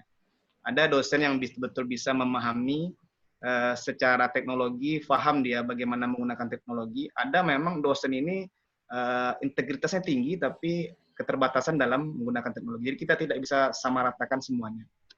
Tapi yang jelas adalah dalam perkuliahan saat ini, apalagi sekarang menteri kita itu mendorong sebenarnya untuk kita mencapai namanya kampus merdeka. Di kampus merdeka ini memang belum semua kampus itu menerapkan. Tapi pada saat filosofinya adalah sebenarnya memberikan kemerdekaan kepada mahasiswa untuk menentukan apa yang menjadi sasaran mereka yang ketika mereka ambil di perkuliahan. Jadi kita tidak lagi bisa mahasiswa tidak lagi bisa bergantung banyak kepada dosennya. Tentu dosen akan banyak mencoba mengeksplor apa-apa yang menjadi kebutuhan dari mahasiswanya. Nah, jadi regulasi sudah mulai berubah, setelah itu kondisi sudah mulai berubah, namun semangat yang juga harus disesuaikan dengan kebutuhannya. Karena bagi dosen pengajaran adalah sebuah pengabdian bagi mereka. Tapi ketika mahasiswa menganggap bahwa Pak, kami tidak penuh dalam 2 SKS mengajar, Pak, dosen hanya mengajar dalam satu SKS atau bagaimana, tentu itu tidak mungkinlah secara utuh mereka mengajarkannya gitu. Jadi harus mahasiswa yang mengetahui apa yang harus mereka dapatkan ketika bangku perkuliahan. Singkat saja itu mungkin Pak Ferry, mungkin bisa ditambahkan oleh Pak Iwan, Bang Iwan. Oke, silakan Pak Iwan. Ya, terima kasih Pak Ferry. Ya, tadi udah disampaikan juga sama Pak Fitrah ya. Terima kasih Farhan. Kalau dibilang apakah dengan kondisi PJJ, kalau kami di kampus mengatakan sebagai PJJ ya, perkuliahan jarak jauh, apakah sudah optimal atau tidak, atau tersalurkan dari yang tadi ya, masalah etika segala macam. Ya, sekali lagi kondisi PJJ saat ini kan kondisi yang emergency ya, force major yang kita tidak menyiapkan dari awal. Mungkin tidak semua kampus yang sudah menyiapkan dari awal pelaksanaan kuliah ini, bagaimana planningnya, karena kita kan setiap dosen mungkin ada di mahasiswa harus tahu bahwa ketika dosen mengajar itu bukan tiba-tiba saja ngambil buku. Mungkin yang zaman-zaman dulu yang profesor-profesor kita, dosen kita itu tinggal bawa buku ke kampus, dia udah tahu gitu. Tapi kalau yang sekarang kita dituntut untuk membuat planningnya. Planningnya itulah yang dulu kan, karena ini di tengah-tengah semester terjadinya kebetulan setelah UTS, kemudian tiba-tiba ada pandemik dan diharuskan harus PJJ, pasti ada penyesuaian-penyesuaian. Kalau dibilang bahwa apakah dengan perkuliahan online ini secara keilmuan pengajaran itu pasti dapat ya, karena kita mahasiswa itu kan diarahkan, apalagi anak milenial sekarang itu juga tidak sama dengan anak zaman saya lah, contohnya zaman angkatan 2000 ketika kuliah, semuanya kita sangat fokus kepada textbook. Makanya fotokopian di sepanjang air tawar, waktu dulu kampusnya di air tawar ya Pak Fer, itu tuh penuh dengan orang untuk memfotokopi buku. Kenapa? Karena kita sumber utamanya cuma buku. Tapi kalau anak sekarang sumber utamanya apa? PDF file segala macam itu udah bertebaran. Tergantung seberapa mampu dia memfilter dari materi-materi tadi. Dosen, makanya saya bilang dosen zaman sekarang itu tidak bisa menjadi sumber utama ilmu. Tapi dia akan menjadi pemfilter dari ilmu-ilmu yang kalian dapatkan di luar. Bisa jadi sumber itu kan, makanya kita kalau di kampus kan tidak akan diterima tuh sumbernya dari Blogspot, sumbernya dari WordPress gitu kan, tapi yang kredibel sumbernya itu itu salah satu dosen, salah satu orang yang mampu untuk memberikan guideline-nya, ada bordernya, ada batasan-batasannya. Secara kalau kita kembalikan ke sejauh pemahaman saya bahwa kuliah itu pendidikan itu tidak hanya sekedar mengajar. Kalau mengajar itu kan mentransfer ya, knowledge-nya ditransfer. Ya lahirlah jadi nilai. Tapi ketika mendidik itu yang tadi soft skill tadi, etika, mendidik passion kalian, menjadi teman. Nah itu yang mungkin secara pencapaian itu dia tidak tercapai secara sempurna sejauh pengalaman saya sekarang. Karena ruh dari mendidiknya itu tidak dapat. Bayangkan, kalian sadar sendirilah, malah mungkin sadar, ketika kamu mendapat kuliah di kelas, posisi duduk kamu seperti apa? Pasti kita berusaha untuk fokus dengan dosennya kan ya. Fokus, duduk dengan tegap, kemudian kita mencatat. Gitu. Kalau mencatat, Pak Ferry itu paling jago. Walaupun dia nggak pernah bawa buku tulis, tapi dia punya catatan gitu. Dan itu luar biasa Pak Ferry. Itu kan kalau kita di kelas ya, offline. Tapi di online, ini pengalaman mahasiswa saya yang sekarang, kebanyakan mereka hanya, ya sudah hidupin video, apalagi kalau yang dosennya ngasih video tutorial gitu atau video YouTube gitu kan, kita tidak tahu posisi mahasiswanya seperti apa. Padahal kita diajarkan ya di Muslim kan kita diajarkan untuk kita ada adab terhadap guru, adab terhadap dosen itu bagian dari untuk menuntut ilmu. Keberkahan ilmu itu salah satunya didapatkan dengan ada adab terhadap dosen, walaupun kita tidak bisa bertatap muka secara langsung.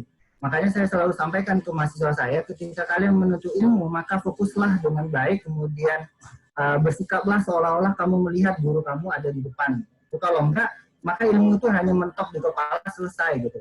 Besoknya mungkin udah hilang segala macam. Itu yang mungkin tidak bisa tercapai dengan baik, bahkan kalau kuliah PJJ sejauh saya dapatkan, ruh pendidikannya itu nggak dapat. Kita bisa memastikan mahasiswa kita, kamu harus duduk ya, menghadap di meja, enggak kan? Bisa jadi mereka hidupkan layar yang kita tidak bisa melihat, dia lagi tidur-tiduran, tahu-tahu kebangun. Kemarin sempat di Twitter gitu, ya bukan di Twitter, di Instagram atau mana saya melihat ada seorang guru ketika ya baik ini adalah perkuliahan kita sudah selesai, tiba-tiba di layar muncul mahasiswa yang baru bangun dari tidurnya. Nah itu terima kasih kepada si A yang sudah baru bangun. Nah seperti itu. Itu yang kejadian akan kita dapatkan. Mungkin seperti itu ya Farhan, kondisi perkuliahan PJJ. Kembali lagi dikembalikan kepada si mahasiswanya. Mau jadi seperti apa gitu. Itu Pak Ferry mungkin yang bisa dinambahkan dari Pak Fitra tadi. Oke, saya rasa cukup ya, sudah terjawab bagaimana dosen menjadi contoh sikap dalam konteks pembelajaran jarak jauh. Nah, sebenarnya kalau dari dosennya pun mahasiswa sebenarnya bisa lihat sendiri gitu, apakah dosen sudah mampu tidak memberikan contoh sikap yang baik. Ya, kita bisa lihat saja, jadi dosen menetapkan schedule, kita akan kuliah lewat media ini online, pakai Zoom contohnya jam sekian. Nah, betul enggak? Tepat jam sekian dosennya sudah ada, sudah ready, jadi di luar kendala teknis. Nah, seperti itu juga dengan mahasiswa, kalian show up enggak pada jam yang sudah ditentukan. Nah, contohnya pada saat webinar ini setengah jam orang menunggu. Ini setengah jam sebelum acara lah dibawa ya. Ya, jadi seperti itu. Jadi kalian melihat dosennya seperti itu dan dosennya melihat mahasiswanya seperti itu. Dan begitu juga dengan materi yang disampaikan oleh dosen, karena ada etika akan dalam menyampaikan materi. Dosen itu seharusnya tidak ngambil materi dari Google, ganti authornya, itu tidak beretika dosennya berarti. Dia harus berjelas-jelas kalau ini bukan materi dia, yang diambilkan dari buku apa, dan dari slide siapa, dia harus berjelas-jelas. Tidak apa itu bukan materi dia yang dia sampaikan, tapi dia berjelas-jelas. Itu etika akademik. Nah, kita bisa lihat dari studi, saya dari sisi dosen, seperti disampaikan oleh Pak Iwan, Pak Fitra tadi, itu yang kami jaga. Gitu. Nah, dengan mencontohkan itu, dengan kami berjelas-jelas kalau ini bukan materi kami ambilkan materi ini punya si itu, kami berharap mahasiswa pun juga seperti itu. Mereka tidak akan mencontek, plagiat, mengklaim punya orang adalah punya dia, yang kemudian disubmit tugasnya kepada si dosen. Saya rasa seperti itu. Hal-hal kecil dari sisi waktu, dari sisi materi yang disampaikan, kalian bisa ambil contoh dari situ. Oke.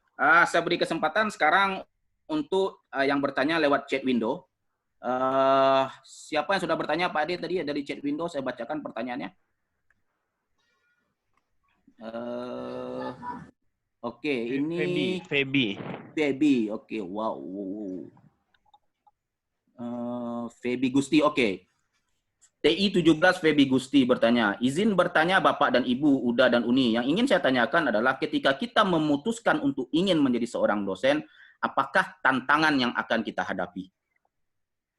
Jadi saya ulang, pada saat kita memutuskan untuk menjadi seorang dosen, apa tantangan yang akan kita hadapi? Saya berpikirnya terbalik, tantangannya dulu saya pikirkan, baru saya putuskan mau jadi apa tidak. Oke, tapi enggak apa-apa. Ya, saya silahkan Pak Iwan. Ya. Baik, terima kasih Feby, TI 17, salam kenal. Ya, kalau dibilang tantangan ketika kita memutuskan jadi dosen, maka kamu harus sudah siap bahwa kamu harus meningkatkan kompetensi, itu yang pertama. Kamu tidak akan cukup untuk menjadi anak S1, untuk mengajar S1 itu nggak boleh. Jadi minimal adalah S2.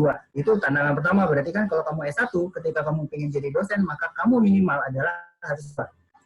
Kemudian, apalagi kalau dosen PNS, swasta sama, kita harus punya, karena dosen itu wajib tridharma. Pak Fitra sudah memperlihatkan, beliau banyak tridharmanya. Tridharma berarti penelitian, pembelajaran, penelitian, dan pengabdian. 3 hal itu menjadi kewajiban yang harus dipegang sama seluruh siapapun nama dosennya ketika dia sudah menjadi dosen.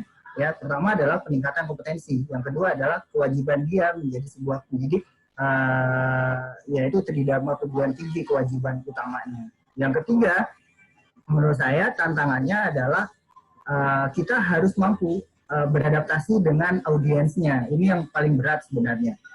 Ya, termasuk yang webinar kita gitu kan. Tantangannya adalah bagaimana kita beradaptasi terus dengan kebutuhan dunia kerja, kebutuhan usernya terutama siapa yang akan kita ajar, itu sangat berbeda. Mengajar anak-anak baru taman SMA itu akan sangat berbeda dengan mengajar orang-orang yang sudah bekerja. Nah, itu tantangannya akan berbeda. Nah, kamu harus siap. Yang ketiga, yang terakhir adalah kamu harus siap untuk tidak punya waktu untuk istirahat. Sebenarnya dalam tanda kutip ya, bukan berarti tidak bisa istirahat, tidak. Karena dosen itu, sejauh pengalaman saya sampai sekarang, untuk menyiapkan satu materi, maka itu bisa materi untuk 2 jam, itu bisa 1 minggu baru selesai. Karena kita harus mengupdate informasi segala macam, mencari literatur segala macam yang harus disampaikan. Tidak mungkin basicnya ada materi yang lama, tapi pasti ada informasi-informasi yang harus kita update. Nah, itu juga yang menjadi tantangan. Itu sih menurut saya sedikit jawaban untuk saya, bisa nanti bisa ditambahkan sama Pak Fitra. Silakan Pak Fitra. Silakan Pak Fitra. Saya akan terpanjang-panjang Pak Ferry. Tantangannya mau jadi dosen cuma satu, sekolah.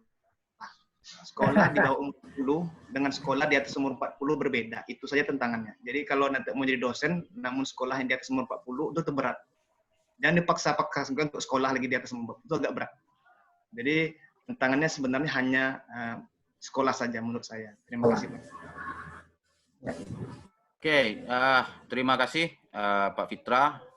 Jadi untuk pertanyaan Feby Gusti, kalau dari Pak Iwan tantangannya adalah kamu harus update terus ilmu kamu. Kalau dari Pak Fitra sekolah gitu.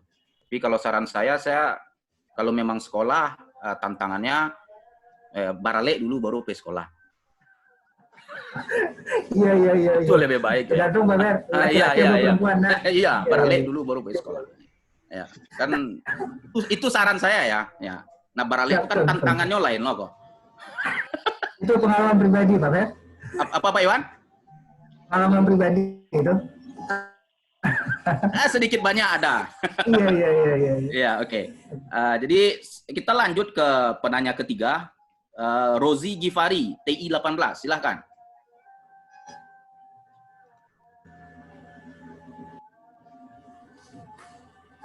Hilang ya?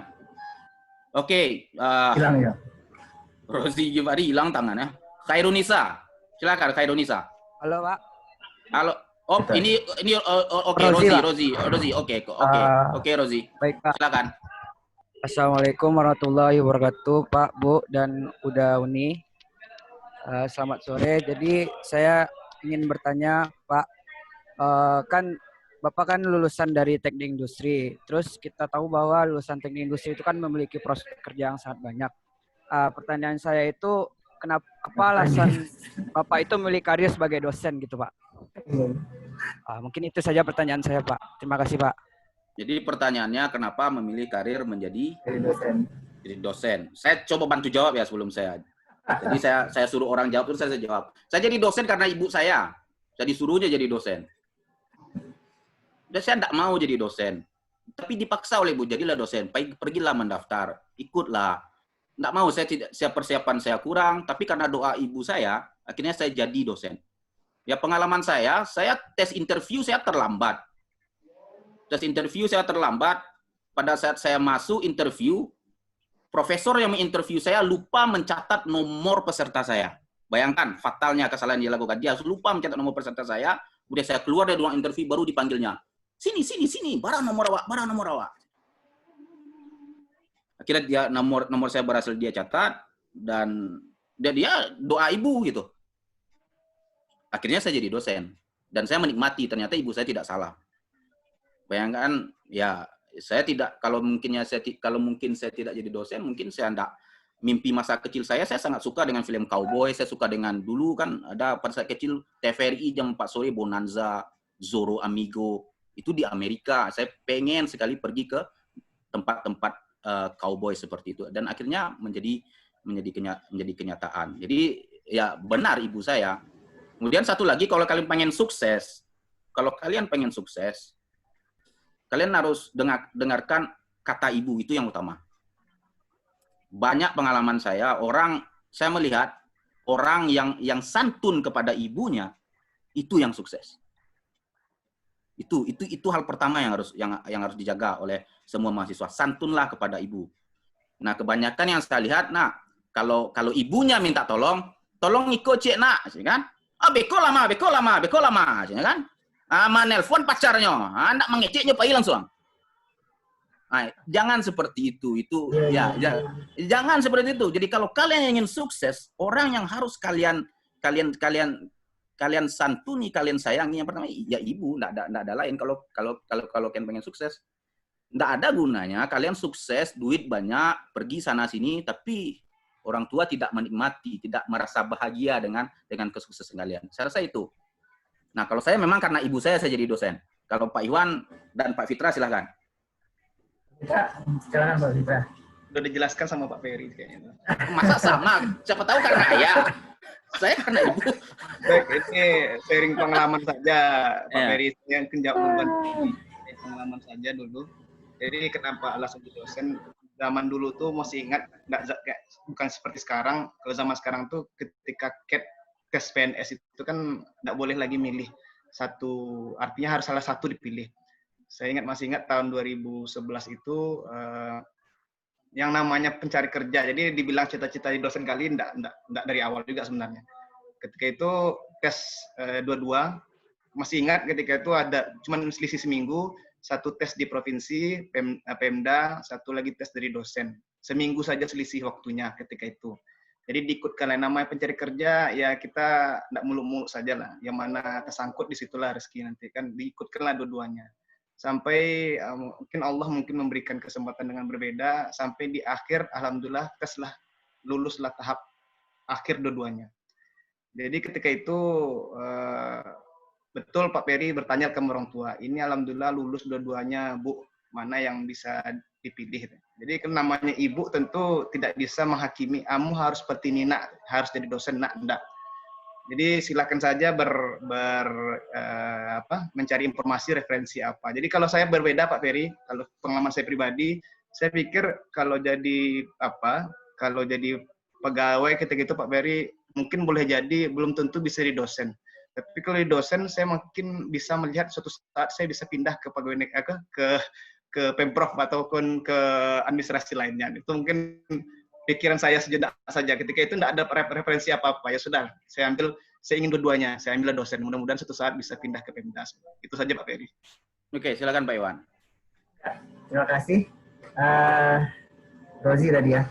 Kalau ditanya ini menyentuh banget yang dibilang Pak Ferry tadi. Itu juga berlaku bagi saya. Tapi itu ketika saya berada di Jepang. Tapi kalau ditanya kenapa Pak saya kok milih jadi dosen? Ya awalnya memang saya lingkungan mungkin ya, karena selama di kuliah selesai kuliah di TI, saya kan banyak terlibat di kampus. Kemudian walaupun masih sekali nyoba, cuman dalam benak saya waktu itu saya tidak mau bekerja di Jakarta, itu pertama. Walaupun saya pernah ikut tes di salah satu perusahaan semen yang di Indonesia selain Semen Padang. Tapi begitu saya lama terlibat di kampus di UNAN, sering dibawa sama Pak Himaidi. Kebetulan beliau menjadi salah satu mentor saya yang paling banyak memberikan pengaruh dalam proses kehidupan. Pak Himaidi, beliau yang banyak memberikan value-nya banyak dari beliau dan juga dari dosen-dosen lainnya. Sehingga saat itu saya memutuskan baik saya mungkin akan jadi dosen. Tanpa melihat ini sudah saya nggak mau, tapi saya punya tantangan. IPK saya ini kecil gitu. Kalau jauh lah dibandingkan Pak Ferry gitu yang IPK-nya di atas 3. Tapi kalau saya kan di bawah 3 gitu. Kira-kira saya bisa nggak? Maka saya mikir kalau jadi dosen saya harus sekolah. Saya mau sekolah kemana? Maka di sela-sela waktu saya tetap bekerja dengan Pak Himaidi, baik itu di UNAN maupun di konsultan inventory dengan teman-teman lainnya. Saya mencari beasiswa, makanya hampir 2 tahun saya mencari beasiswa. Nah, kaitan dengan kata Pak Ferry itu tentang ibu, itu terjadi kasusnya ketika saya S3 di Jepang. Walaupun setiap selesai S2, saya kembali lagi ke UNAN untuk mencoba bertanya, karena formasi tidak ada. Saya pernah ikut sekali tes PNS, tapi gagal, karena nilai Pancasila saya ternyata rendah waktu itu. Sehingga saya gagal jadi dosen di PNS ya Pak Ferry ya. Saya sering datang ke kampus. S3, begitu saya kembali setelah S3, saya juga kembali lagi, karena bagaimanapun saya bisa sekolah itu karena saya lama terlibat di kampus UNAN. Jasa-jasa UNAN, TI itu sangat besar bagi perjalanan karir saya. Di S3 saya dapat tawaran untuk menjadi asisten profesor di salah satu universitas di Jepang. Tapi di saat yang sama saya juga dapat tawaran dari Universitas di Pertamina, di mana waktu itu saya juga, tapi dalam hati saya, karena mungkin saya lama hidup di lingkungan orang Minang, jadi balas budi itu udah bisa hilang dari saya. Gitu. Tapi karena belum ada penerimaan dosen di TI, kemudian saya memutuskan, udah saya untuk sementara tetap di Jepang setelah S3. Pertama 2016 saya mencoba untuk di Jepang, sama rekomendasi profesor, saya dapat di asisten profesor di salah satu, saya tinggal sign kontrak, tapi ibu saya nelpon. Ibu saya nelpon, kamu nggak usah di Jepang, kamu balik ke Indonesia. Kalau kamu masih mau di Jepang, berarti kamu tinggal menunggu kabar mama mati. Itu kasarnya seperti itu. Itu kejadian. Bagi saya itu menjadi jawaban bahwa saya harus kembali ke Indonesia. Saya kembali ke UNAN, tapi ternyata memang belum ada rezeki, Allah tidak mentakdirkan saya di sana, dan saya mengambil kesempatan yang di Universitas Pertamina, tetap jadi dosen. Ya seperti itu sih, Rozi. Kenapa kok saya sekarang menjadi dosen di kampus swasta ya? Kampus swasta. Gitu Pak Ferry. Oke, terima kasih Pak Iwan. Jadi ya, bisa disimpulkan dari apa yang saya sampaikan, yang dari yang disampaikan oleh dua orang pemateri kita. Kalau ibu sudah bilang itu, jangan tanya-tanya, langsung saja kerjakan. Yakinlah, apapun halnya, termasuk jodoh. Ya, yakinlah. Apalagi jodoh, karena jodoh ini enggak main-main, ini ya akan menjadi hidup. Pak Ferry curhat mulu nih. Nasihat dah. Itu Pak Ferry wise banget, Pak. Oke, sekarang kita lanjutkan sesi tanya jawabnya. Saya lihat di chat window ada yang bertanya lagi, tapi yang raising hand ada 2 orang. Sekarang saya mulai dari chat window dulu. Dari Nia Arvina Foci. Ini angkatan 2011. Oke. Terima kasih pertanyaannya, terima kasih kesempatannya. Dia yang bersangkutan sejak lulus S1, dia sangat ingin lanjut kuliah, ingin menjadi dosen atau salah satu dari ingin berprofesi sebagai pendidik, itu yang dia inginkan, tapi selalu tertunda karena dana dan cari-cari beasiswa belum berhasil. Kemudian akhir-akhir ini mulai muncul keinginan itu kembali, tapi tidak mampu kuliah dengan dana sendiri. IPK tidak di atas 3. Kira-kira apa yang bisa saya lakukan agar saya bisa lanjut kuliah? Pertanyaannya seperti itu. Intinya seperti itu. Silakan Pak Fitra. Baik Pak Ferry. Baik, saya akan coba apa yang harus dilakukan. Mungkin sudah lama bekerja dan ketika sekarang ingin kembali kuliah. Memang ketika memutuskan untuk kuliah ini, kalau dari cerita Bang Iwan tadi memang agak sedikit dilematik. Karena memang menunggu untuk jadwal interview, untuk proses beasiswa, tentu prosesnya panjang. Namun bisa juga yang seperti yang dibilang oleh Pak Ferry tadi, coba tanya ke Ibu lagi, apakah benar-benar dosen itu menjadi jalan hidup seseorang. Jadi ini kalau Pak Ferry cerita Ibu, saya juga cerita Ibu juga tadi Pak Ferry, karena Ibu tuh selalu mendoakan anak yang terbaik. Belum tentu ketika kita bercita-cita jadi dosen, maka jalan dosen itu yang nampak, yang akan dibukakan oleh Allah. Boleh jadi ada jalan lain yang sedang dipersiapkan oleh Allah, mungkin lebih mulia pada dosen.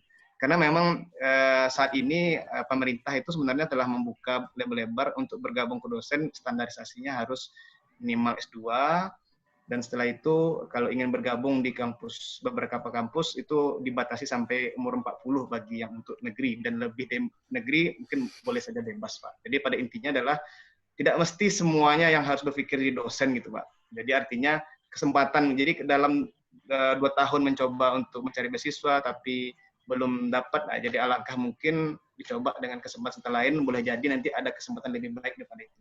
Itu saja mungkin menurut saya, Pak. Jadi, Ya, silakan Pak Iwan. Ya, baik. Saya menambahkan saja apa yang disampaikan Pak Fitra.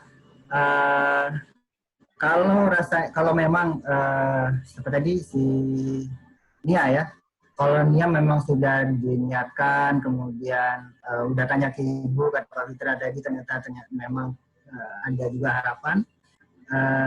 IPK mindsetnya tadi balik lagi ya, mindsetnya dirubah dulu. Jangan langsung berpikiran bahwa saya nggak punya uang. Pernah dengar kan kemarin yang lagi viral kemarin yang anak tukang becak yang dia kumlot di mana di Australia Pak Fer ya, di Australia atau di Inggris yang S2 S3 dia di sana yang kan nggak ada biaya. Saya juga mungkin Pak Fitra juga itu dari awal nggak pakai biaya apa-apa gitu. Kita murni karena beasiswa, karena nggak punya biaya makanya kita cari beasiswa. Kalau yang punya biaya sendiri nggak perlu beasiswa gitu. Tapi beasiswa itu sekarang udah banyak banget terbuka lebar. Tergantung bagaimana kita mampu untuk mencari peluang-peluang tadi. Pak Fitra udah lihat kan tadi kan 500 orang yang mencari beasiswa itu hanya 15 orang yang ternyata mempersiapkan dengan baik. Nah itu udah menjadi poin bahwa ternyata yang jadi tantangan kita 15 orang bukan 500 orang. Setiap hari kalau dulu saya sering ke warnet di daerah Cendrawasih sana itu karena di waktu kuliah ya, setelah kuliah juga sempat di sana itu cari-cari beasiswa gitu dengan tanya-tanya ke dosen tentunya ya kalau memang dia berkeinginan jadi dosen. Dengan minimum requirement sekarang S2, mau nggak mau kalau kamu dia masih S1 maka harus cari S2. Tapi bisa jadi gini loh, ketika kita kuliah itu menjadi bisa jadi jalan hidup kita yang lain itu kita dapat ketika kita sedang kuliah. Jadi gini, niatkan awal untuk tetap mencari ilmu, jadi S2 itu kan pengalaman hidup ya di luar dan di dalam negeri. Bisa jadi selama kamu di sana kamu akan mendapatkan kesempatan-kesempatan lainnya. Saya selalu sampaikan ke mahasiswa saya, kuliah sekarang itu jalaninlah dengan baik karena kamu nggak tahu di posisi di waktu kapan kamu menemukan passionmu. Passion kita itu nggak tahu kapan karena itu kan terbangun ya, terbentuk.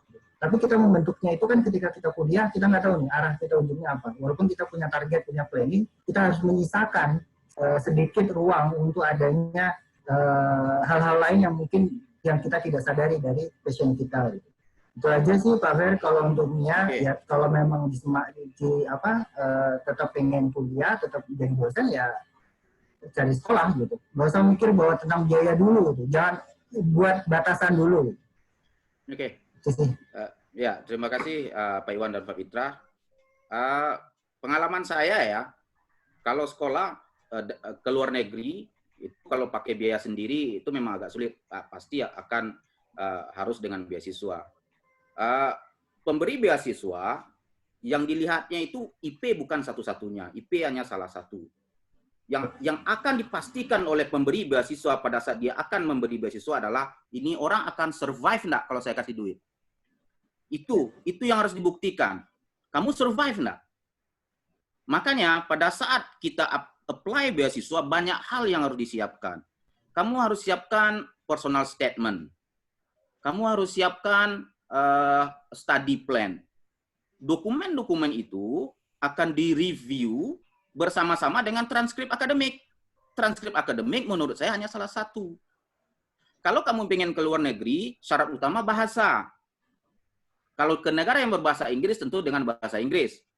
Tapi umumnya semua negara mensyaratkan orang untuk bisa berbahasa Inggris. Karena ini jaminan.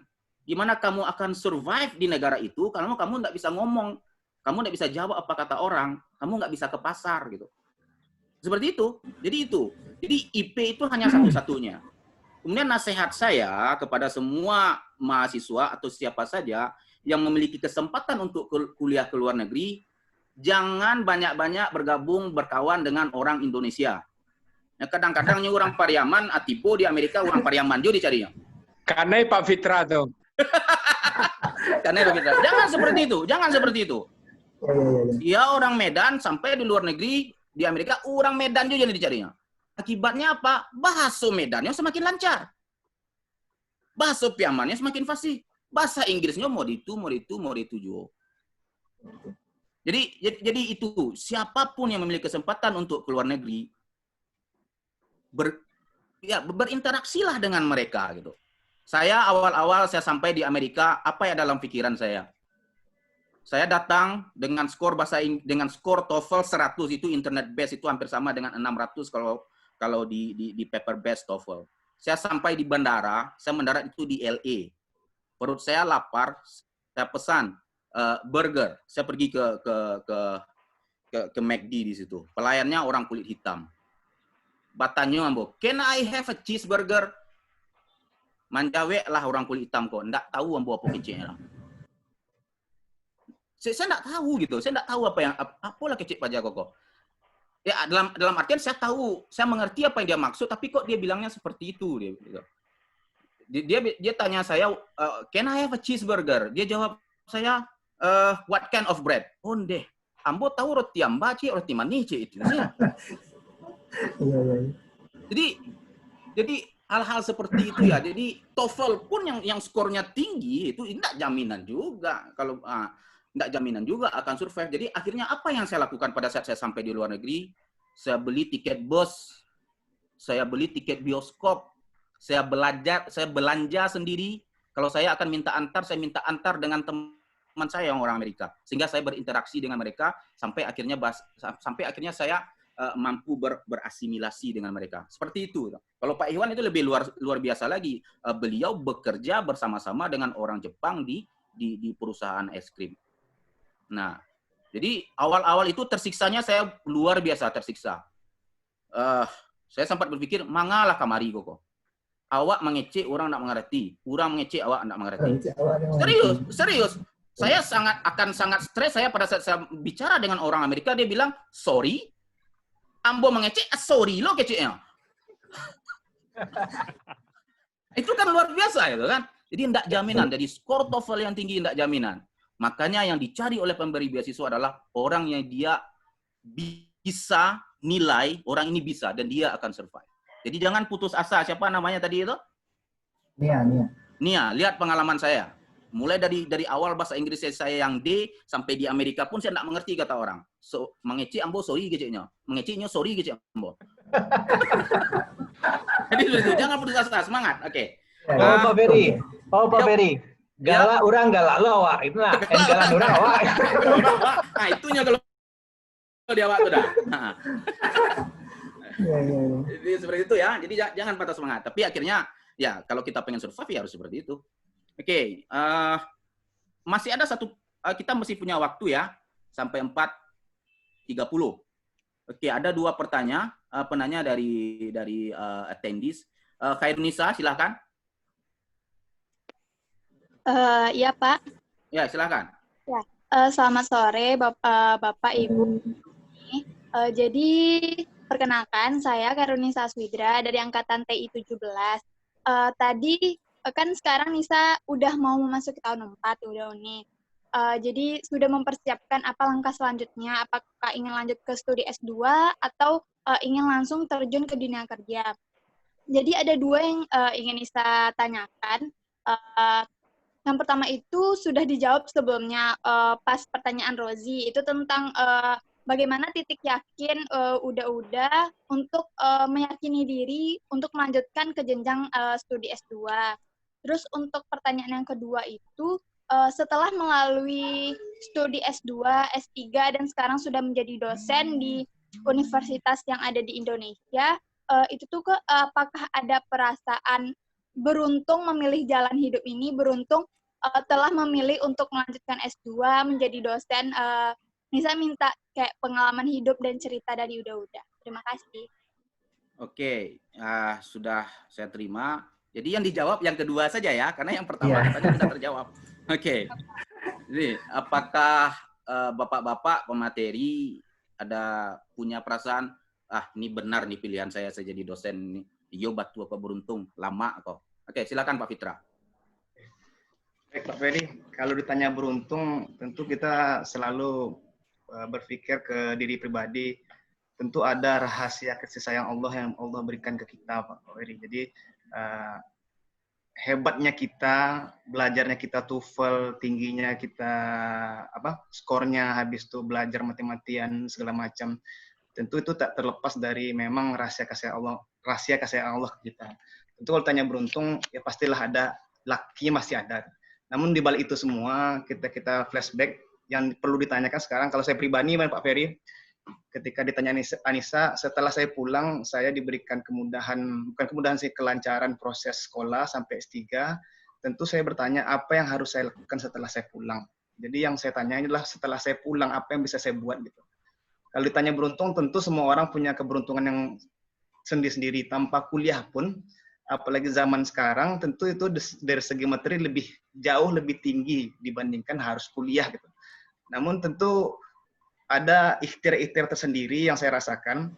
Kalau saya lebih menjawab sih, kalau tanya beruntung, ada beruntungnya. Namun yang harus saya pikirkan adalah sepulang saya dari sekolah, apa yang bisa saya berikan, apa yang bisa saya perbuat, baik untuk keluarga saya, buat masyarakat saya, dan yang lebih luas lagi. Tentu itu tantangannya, tidak hanya selesai sekolah. Kalau dibilang beruntung, maka kita tidak mau ngapa-ngapain lagi, ya sudahlah, yang penting sudah sekolah, jalani hidup seperti biasa di kampus, habis itu bergaul dengan mahasiswa, selesai. Nah, jadi kalau saya pribadi, penting startingnya mungkin adalah diberikan kesempatan sekolah, namun setelah sekolah, apa yang harus kita kerjakan untuk bisa meningkatkan rasa syukur kepada Allah SWT. Itu saja Pak Ferry. Oke, silakan Pak Iwan. Ya, terima kasih Pak Ferry. Melanjutkan yang disampaikan Pak Fitra. Saya lebih cenderung kepada, ya kita selalu bersyukur gitu ya, terhadap apapun pilihan yang Allah kasih ke kita. Ketika Allah kasih pilihan bahwa saya diberikan kesempatan sekolah, maka ternyata Allah tuh tahu bahwa ternyata di sana itu ada banyak hal yang harus saya pelajari lagi. Karena saya lebih ngambilnya ke Jepang, karakter orang Jepang, karakter budaya di sana yang bagus, yang bisa kita jadikan ini, kalaupun kita tidak bisa menyebarkan ke orang lain, artinya kita menjadikan itu menjadi value tambahan untuk kita. Setiap step kehidupan kita adalah sebuah keberuntungan, sebuah kesyukuran yang harus kita sampaikan, karena itulah yang terbaik menurut kita sebagai orang Muslim. Bahwa apapun yang Allah gariskan itu adalah yang terbaik, walaupun kita kadang-kadang tidak sesuai dengan apa yang kita harapkan secara logika manusia. Itu tadi kan rahasia-rahasia kecil tadi itu yang kita kadang-kadang tidak bisa lihat. Banyak hal yang membuat saya merasa bersyukur bisa diberikan kesempatan sekolah, bisa berikan kesempatan berinteraksi di kampus TUNAN, berinteraksi dengan semua dosen-dosennya, Pak Ferry dan teman-teman lainnya, kemudian berinteraksi di luar negeri, mengenal watak orang lain bagaimana. Ternyata di sana juga berinteraksi, mendapatkan banyak saudara lainnya di seluruh Indonesia, di negara-negara lainnya gitu. Nah itu adalah sebuah rasa syukur yang harus kita selalu sampaikan di Indonesia. Jadi tidak ada poinnya adalah tidak ada dalam setiap segmen hidup kita, fragmen hidup kita itu yang nilainya jelek. Pasti itu adalah sesuatu yang baik untuk kita, yang kita aja yang tidak sadari. Saya mendapatkan nilai jelek pun, aduh, saya mau ngapain ya, IPK saya segini, kerja pun nggak bisa dapat. Waktu itu saya ikut di Semen Padang juga, karena IPK-nya juga nggak cukup 3 gitu kan. Waduh, tapi kan kita pasti kadang-kadang suka merasa, waduh ini berarti saya nggak cocok di sini. Atau jangan-jangan yang usaha kita yang kurang. Ternyata Allah ngasih jalan lain nih, kamu harus sekolah, kamu harus keluar. Ternyata di sana saya merasa, oh saya bisa bawa keluarga, saya bisa menanamkan karakter ke anak, gitu kan. Ternyata di sana juga ternyata Allah memberikan ladang yang luas untuk bisa beramal, berinteraksi dengan orang luar. Begitu juga ketika kembali. Allah tidak mentakdirkan saya kembali ke UNAN. Ternyata Allah mentakdirkan saya harus ke tempat lain. Yang saya tahu bahwa di tempat lain nama alma mater saya akan tetap saya bawa. UNAN-nya akan tetap tersemat di situ. Karena itulah yang membentuk awal karakter dari diri saya ketika menjadi S1. Itu mungkin saya yang harus kita harus selalu rasakan gitu, harus kita sampaikan bahwa apapun episode hidup kita, maka pastikan bahwa episode hidup kita itu kita syukuri gitu. Apapun yang kondisi itu pasti ada hikmah di baliknya gitu. Jangan merasa bahwa kita nggak beruntung, kita tidak, ini nggak ada saya nyesel ini kesini, nggak ada gitu. Pasti akan ada jalurnya. Makanya saya selalu sampaikan ke mahasiswa, ketika kamu melalui jalur ini, lakukan aja sebaik-baiknya. Nah itu kuncinya, bahwa setiap wipusudi itu jalani dengan sepenuh hati. Maka biasanya akan diberikan jalan-jalan yang lain lebih baik. Itu sih Pak Fer. Halo Pak Ferry. Oh Pak Ferry kayaknya putus nih. Oke, terima kasih Pak Fitra sama Pak Iwan. Jadi kebetulan Pak moderator kita lagi ada gangguan. Ini menjelang masuk, mungkin waktu kita kalau berdasarkan jadwal lebih kurang sekitar 7 menit lagi. Mungkin ada pertanyaan terakhir dari alumni, mungkin dari para panelis ini. Jadi semua alumni yang bare kalau alumni yang bertanya terdeteksi kita taruh di panelis. Mungkin ada pertanyaan terakhir. Mungkin bukan pertanyaan kali ya, kalau dari alumni ini masukan untuk dunia pendidikan lah, nah, itu ya. Untuk dosen, nah itu yang cocok. Kalau bertanya itu susah. Nah, bagusnya mahasiswa ini diapain, nah itu. David, awal ditanya alumni, bare. Yang udah bekerja nih, gitu. Silakan para alumni raise hand.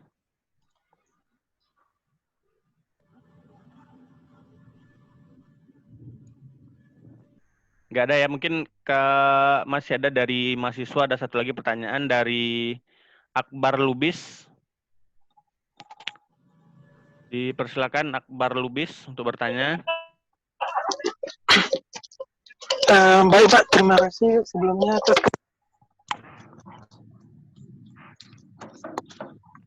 Ya, silakan. Baik Pak. Atas kesempatan yang diberikan, saya Muhammad Akbar Lubis dari TI 17. Sebelumnya salam kenal Bapak dan Ibu semuanya yang ada di webinar. Pertanyaan saya mungkin lebih ke pengalaman Bapak-Bapak narasumber, di mana yang memutuskan dirinya untuk terjun di dunia akademisi, di mana kita tahu setiap menempuh jenjang pendidikan tentunya harus ada komitmen yang matang di diri kita. Jadi saya ingin menanyakan dari pengalaman Bapak-Bapak narasumber, menurut Bapak kapan waktu yang tepat untuk memilih untuk melanjutkan studi baik ke S2, S3, program profesi dan lain-lainnya dalam ya seperti itu mungkin Bapak. Terima kasih Pak.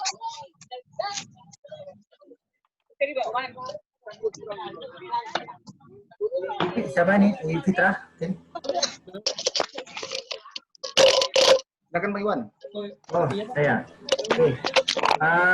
Baik, makasih Akbar. 17 ya. Kapan waktunya saya harus, ya kalau saya, kalau pengalaman pribadi ya, memutuskannya adalah saat kita sudah tahu bahwa kita mau ngapain nanti ke depan. Minimal yang terdekat gitu. Ketika saya sebelum tamat kuliah kan kita harus udah melihat ya. Kalau sekarang angkatan 17. Nah, udah melihat ya, berarti kan udah tahun ketiga ya, udah mau masuk tahun keempat. Udah melihat peluang saya itu mau kemana, apakah saya mau lanjutkan kuliah atau tidak, mencari pengalaman, pembelajar. Yang tadi ya, bahwa mahasiswa 4.0 itu pembelajar. Yang bisa jadi, kalau memang kita merasakan bahwa saya pengen kuliah, maka tekad itu harus dibarengi dengan usaha. Jangan menjadi opsi-opsi tapi nggak ada usaha. Jadi jadilah orang yang 15 orang tadi kata Pak Fitrah tadi, bukan yang jadi 500 orang. Yang memang menyiapkan dari sekarang. Saya juga menyiapkan. Saya memang menekatkan diri bahwa saya kalau sekolah saya harus melakukan ini. Saya lakukan itu semua. Kenapa saya memilih Jepang? Ya, pertama memang dari diri saya sendiri kan, suka yang komik-komik anime segala macam. Bahkan waktu kuliah saya sempat buka taman bacaan gitu kan, tentang komik-komik Jepang gitu kan. Memang saya senang dengan karakter budaya dan segala macam yang baik dalam konotasi baik. Karena memang Jepang juga terkenal dengan konotasi baiknya, tapi itu tidak menjadi hal yang terpenting. Nah, itu yang menjadikan semangat saya untuk sekolah gitu. Saya cari. Nah, untuk teman-teman mahasiswa, ketika kalian mencari beasiswa ke sekolah, maka kenali karakter masing-masing negara. Misalnya Jepang, yang saya paling tahu kan Jepang. Jepang itu yang menjadi prioritas utama, kata Pak Ferry juga tadi, bukan IP, tapi research plan, dan kamu mendapatkan supervisor yang pas. Ketika kamu udah mendapatkan tanda tangan dari si supervisor atau dari senseinya, maka jalurnya akan lebih gampang untuk dapat beasiswa. Nah itu kalau untuk yang negara Jepang. Gitu. Saya TOEFL tidak lebih dari 520 terakhir waktu yang saya bawa, 510 atau 520 saya lupa. Itu pun bukan yang official, tapi yang prediction. Karena saya tahu kemampuan bahasa Inggris saya masih agak kurang waktu itu. Itu yang saya pakai untuk mendaftar ke sekolah di Jepang. Karena saya tahu Jepang menganut sistemnya mix ya, tidak semuanya bahasa Inggris, gitu. Tapi dia mix bahasa Jepang. Nah, saya melihat tuh ada peluang di sana. Ya udah makanya saya kejar itu. Saya cari beasiswa, saya cari senseinya, saya cari profesornya. Beliau datang ke Padang waktu itu, bahkan kita anterin. Nah, orang Jepang itu, karakter orang Jepang adalah ketika dia sudah senang dengan kita, maka dia akan membantu sebaik mungkin. Tapi ketika dia sudah merasa tidak nyaman dengan kita, maka jangan berharap lagi untuk akan dibantu. Itu karakter orang Jepang. Mungkin teman-teman yang alumni yang bekerja di perusahaan Jepang itu merasakan sekali bagaimana karakter orang Jepang kalau bekerja. Kalau iya, kalau tidak. Nah gitu, seperti itu orang Jepang. Nah itu yang harus Akbar kapan mau memutuskan, oh saya mau lanjut kuliah nih, seperti itu, atau lanjut kerja. Nah seperti itu. Jangan, anak sekarang harusnya punya mindset yang lebih bagus daripada anak zaman saya. Gitu. Kayaknya itu dulu deh. Silakan Fitra mungkin punya pengalaman ini. Pertanyaannya adalah kapan kita mesti melanjutkan sekolah. Jadi pertanyaan kapan melanjutkan sekolah. Jadi di sini perlu kami informasikan sekolah itu bukan hanya untuk dosen saja. Alhamdulillah ada beberapa alumni kita yang saya tahu sedang sekolah atau telah sekolah seperti Erik selesai sekolahnya. Bang Ansori sekarang sedang S3, dia di PPK tapi sedang sekolah S3. Bang Jamhur juga telah selesai sekolahnya. Jadi pertanyaannya kapan kita sekolah? Ketika ada kesempatan sekolah, silahkan sekolah. Dan sekolah itu tidak hanya semata-mata untuk jadi dosen gitu. Jadi buat Akbar Lubis, saran saya adalah kalau ditanya kapan mesti sekolah, silakan saja kapan ada kesempatannya. Karena semua alumni kita itu telah banyak melanjutkan sekolah untuk peningkatan kapasitas dari kompetensi masing-masing. Ada yang di perbankan, ada yang di BPK, ada di instansi lainnya. Memang dalam upgrading-nya perlu sekolah. Jadi tanya kapan sekolah, ya memang mesti sekolah lah soalnya untuk peningkatan pengetahuan. Iya. Terakhir itu ya, sekolah itu bukan juga semata-mata biar tambah gelar ya. Sekolah itu adalah pengalaman hidup. Makanya saya di awal slide saya adalah journey-nya itu, penambah pengalaman hidup. Itu jauh lebih besar dibandingkan hanya sekedar titel. Menurut saya seperti itu ya, sejauh yang saya dapatkan. Karena di sekolah itu kita akan berinteraksi dengan orang yang berbeda, budaya yang berbeda, dengan karakter orang yang berbeda. Nah itu luar biasa pengalaman hidupnya. Nikmatin sih menurut saya. Oke, ya mohon maaf tadi ada gangguan. Ya saya udah kembali lagi, ada gangguan tadi. Listrik mati di sini, kemudian hidup lagi ya. Ya lampu PLN. Saya pikir saya lupa beli token, ternyata masih ada. Oke, Pak Ade, kita masih punya waktu karena saya dapat pesan pertanyaan dari alumni, dari panelis. Apa masih kita buka atau kita tutup? Tadi sudah sempat diberikan waktu untuk alumni. Kayaknya waktu kita juga udah habis nih Pak Ferry. Oke. Rekan-rekan di Jakarta atau daerah tengah, daerah timur mungkin sudah agak jauh lewat asarnya nih Pak Ferry. Oke. Jadi terima kasih saya ucapkan terutama kepada para mahasiswa attendees yang pada awalnya agak terlambat mereka bergabung, tapi pada akhirnya sebagian besar semua pertanyaan yang dijawab oleh para panelis adalah pertanyaan yang berasal dari mahasiswa. Saya ucapkan terima kasih dan saya apresiasi. Dan tentu juga terima kasih banyak kepada kedua orang pemateri kita yang luar biasa, Pak Iwan dan Pak Fitra. Kemudian terima kasih kepada ketua alumni, ketua TI. Kemudian terima kasih juga kepada ketua jurusan teknik industri yang sudah memfasilitasi acara ini sehingga bisa terlaksana. Ada satu hal lagi ini, karena di awal tadi saya sampaikan akan ada hadiah Rp100.000 saldo GoPay. Kita punya berapa penanya tadi Pak Ade? Saya ada 6. Ya. Teknisnya gimana Pak Ade, diumumkan sekarang? Ya nanti kita akan cari ya. Saya juga tadi sudah berusaha untuk dapatkan nomor HP tapi belum ada yang jawab. Saya udah Oke. Ada mau. Oke. Nanti kita akan lacak mungkin nanti melalui himpunan atau jurusan nanti. Oke. Jadi jangan khawatir, kita akan dapatkan 5 pertanyaan terbaik, 1 yang akan tereliminasi. Saya sebagai moderator mengucapkan banyak maaf, banyak ya cerita entah kemana-mana, tapi ini sharing pengalaman saja. Semoga bermanfaat. Wabillahi taufiq wal hidayah. Wassalamualaikum warahmatullahi wabarakatuh.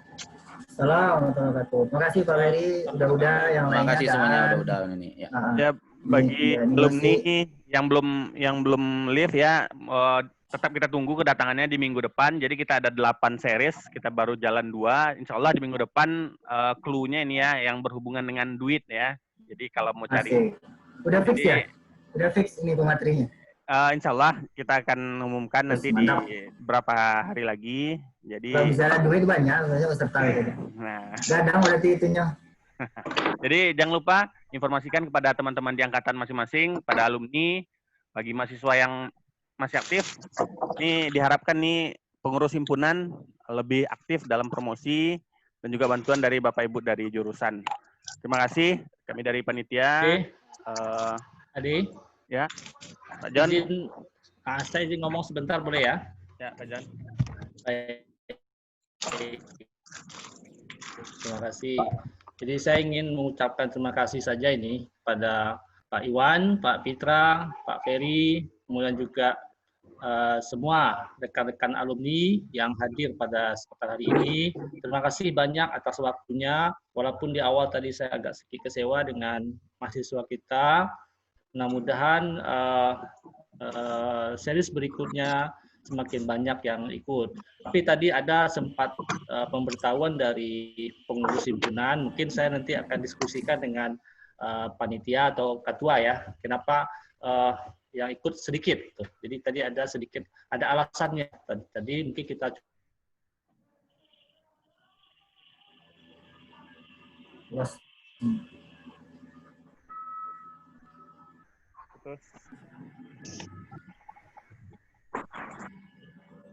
Pak John.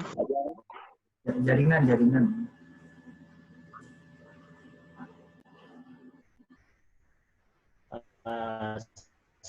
Sehingga depannya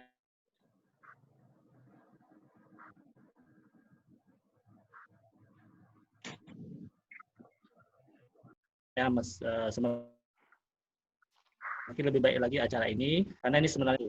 Jadi terima kasih.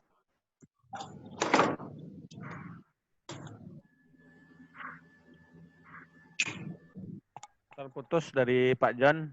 Daan mungkin ada Daan? Ketua. Oh lagi ada. Sudah. Oke. Silakan. Terima kasih ya semuanya.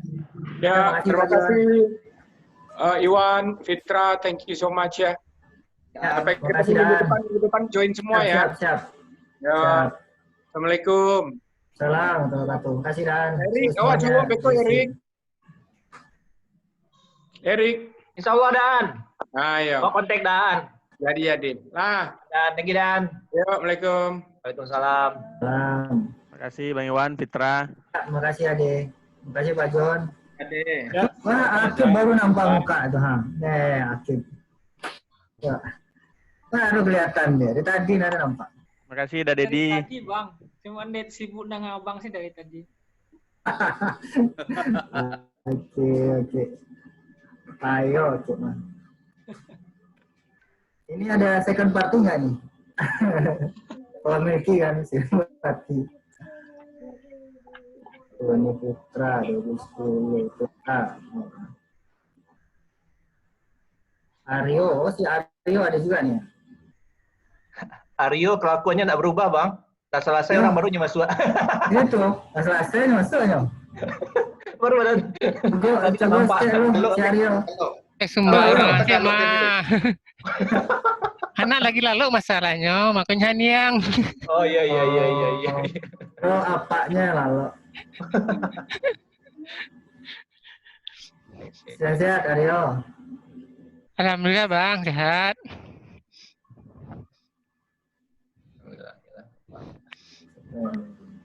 Oke lah, udah. Pamit Ambo. Ambil Makassar. Yuk. Makasih. Ya, sama-sama. Ya, terima kasih semua Fitra, terima kasih Akif, Jamur ini semuanya udah semuanya. Terima kasih. Ya, Bang Iwan, Pak Ferry, Pak John, Yo. Ade, Ya. Jamur, Fit. Assalamualaikum. Waalaikumsalam. Salam.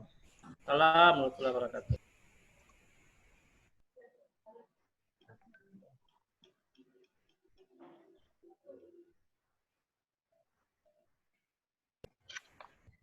Ade, masih online deh? Masih Pak Jan.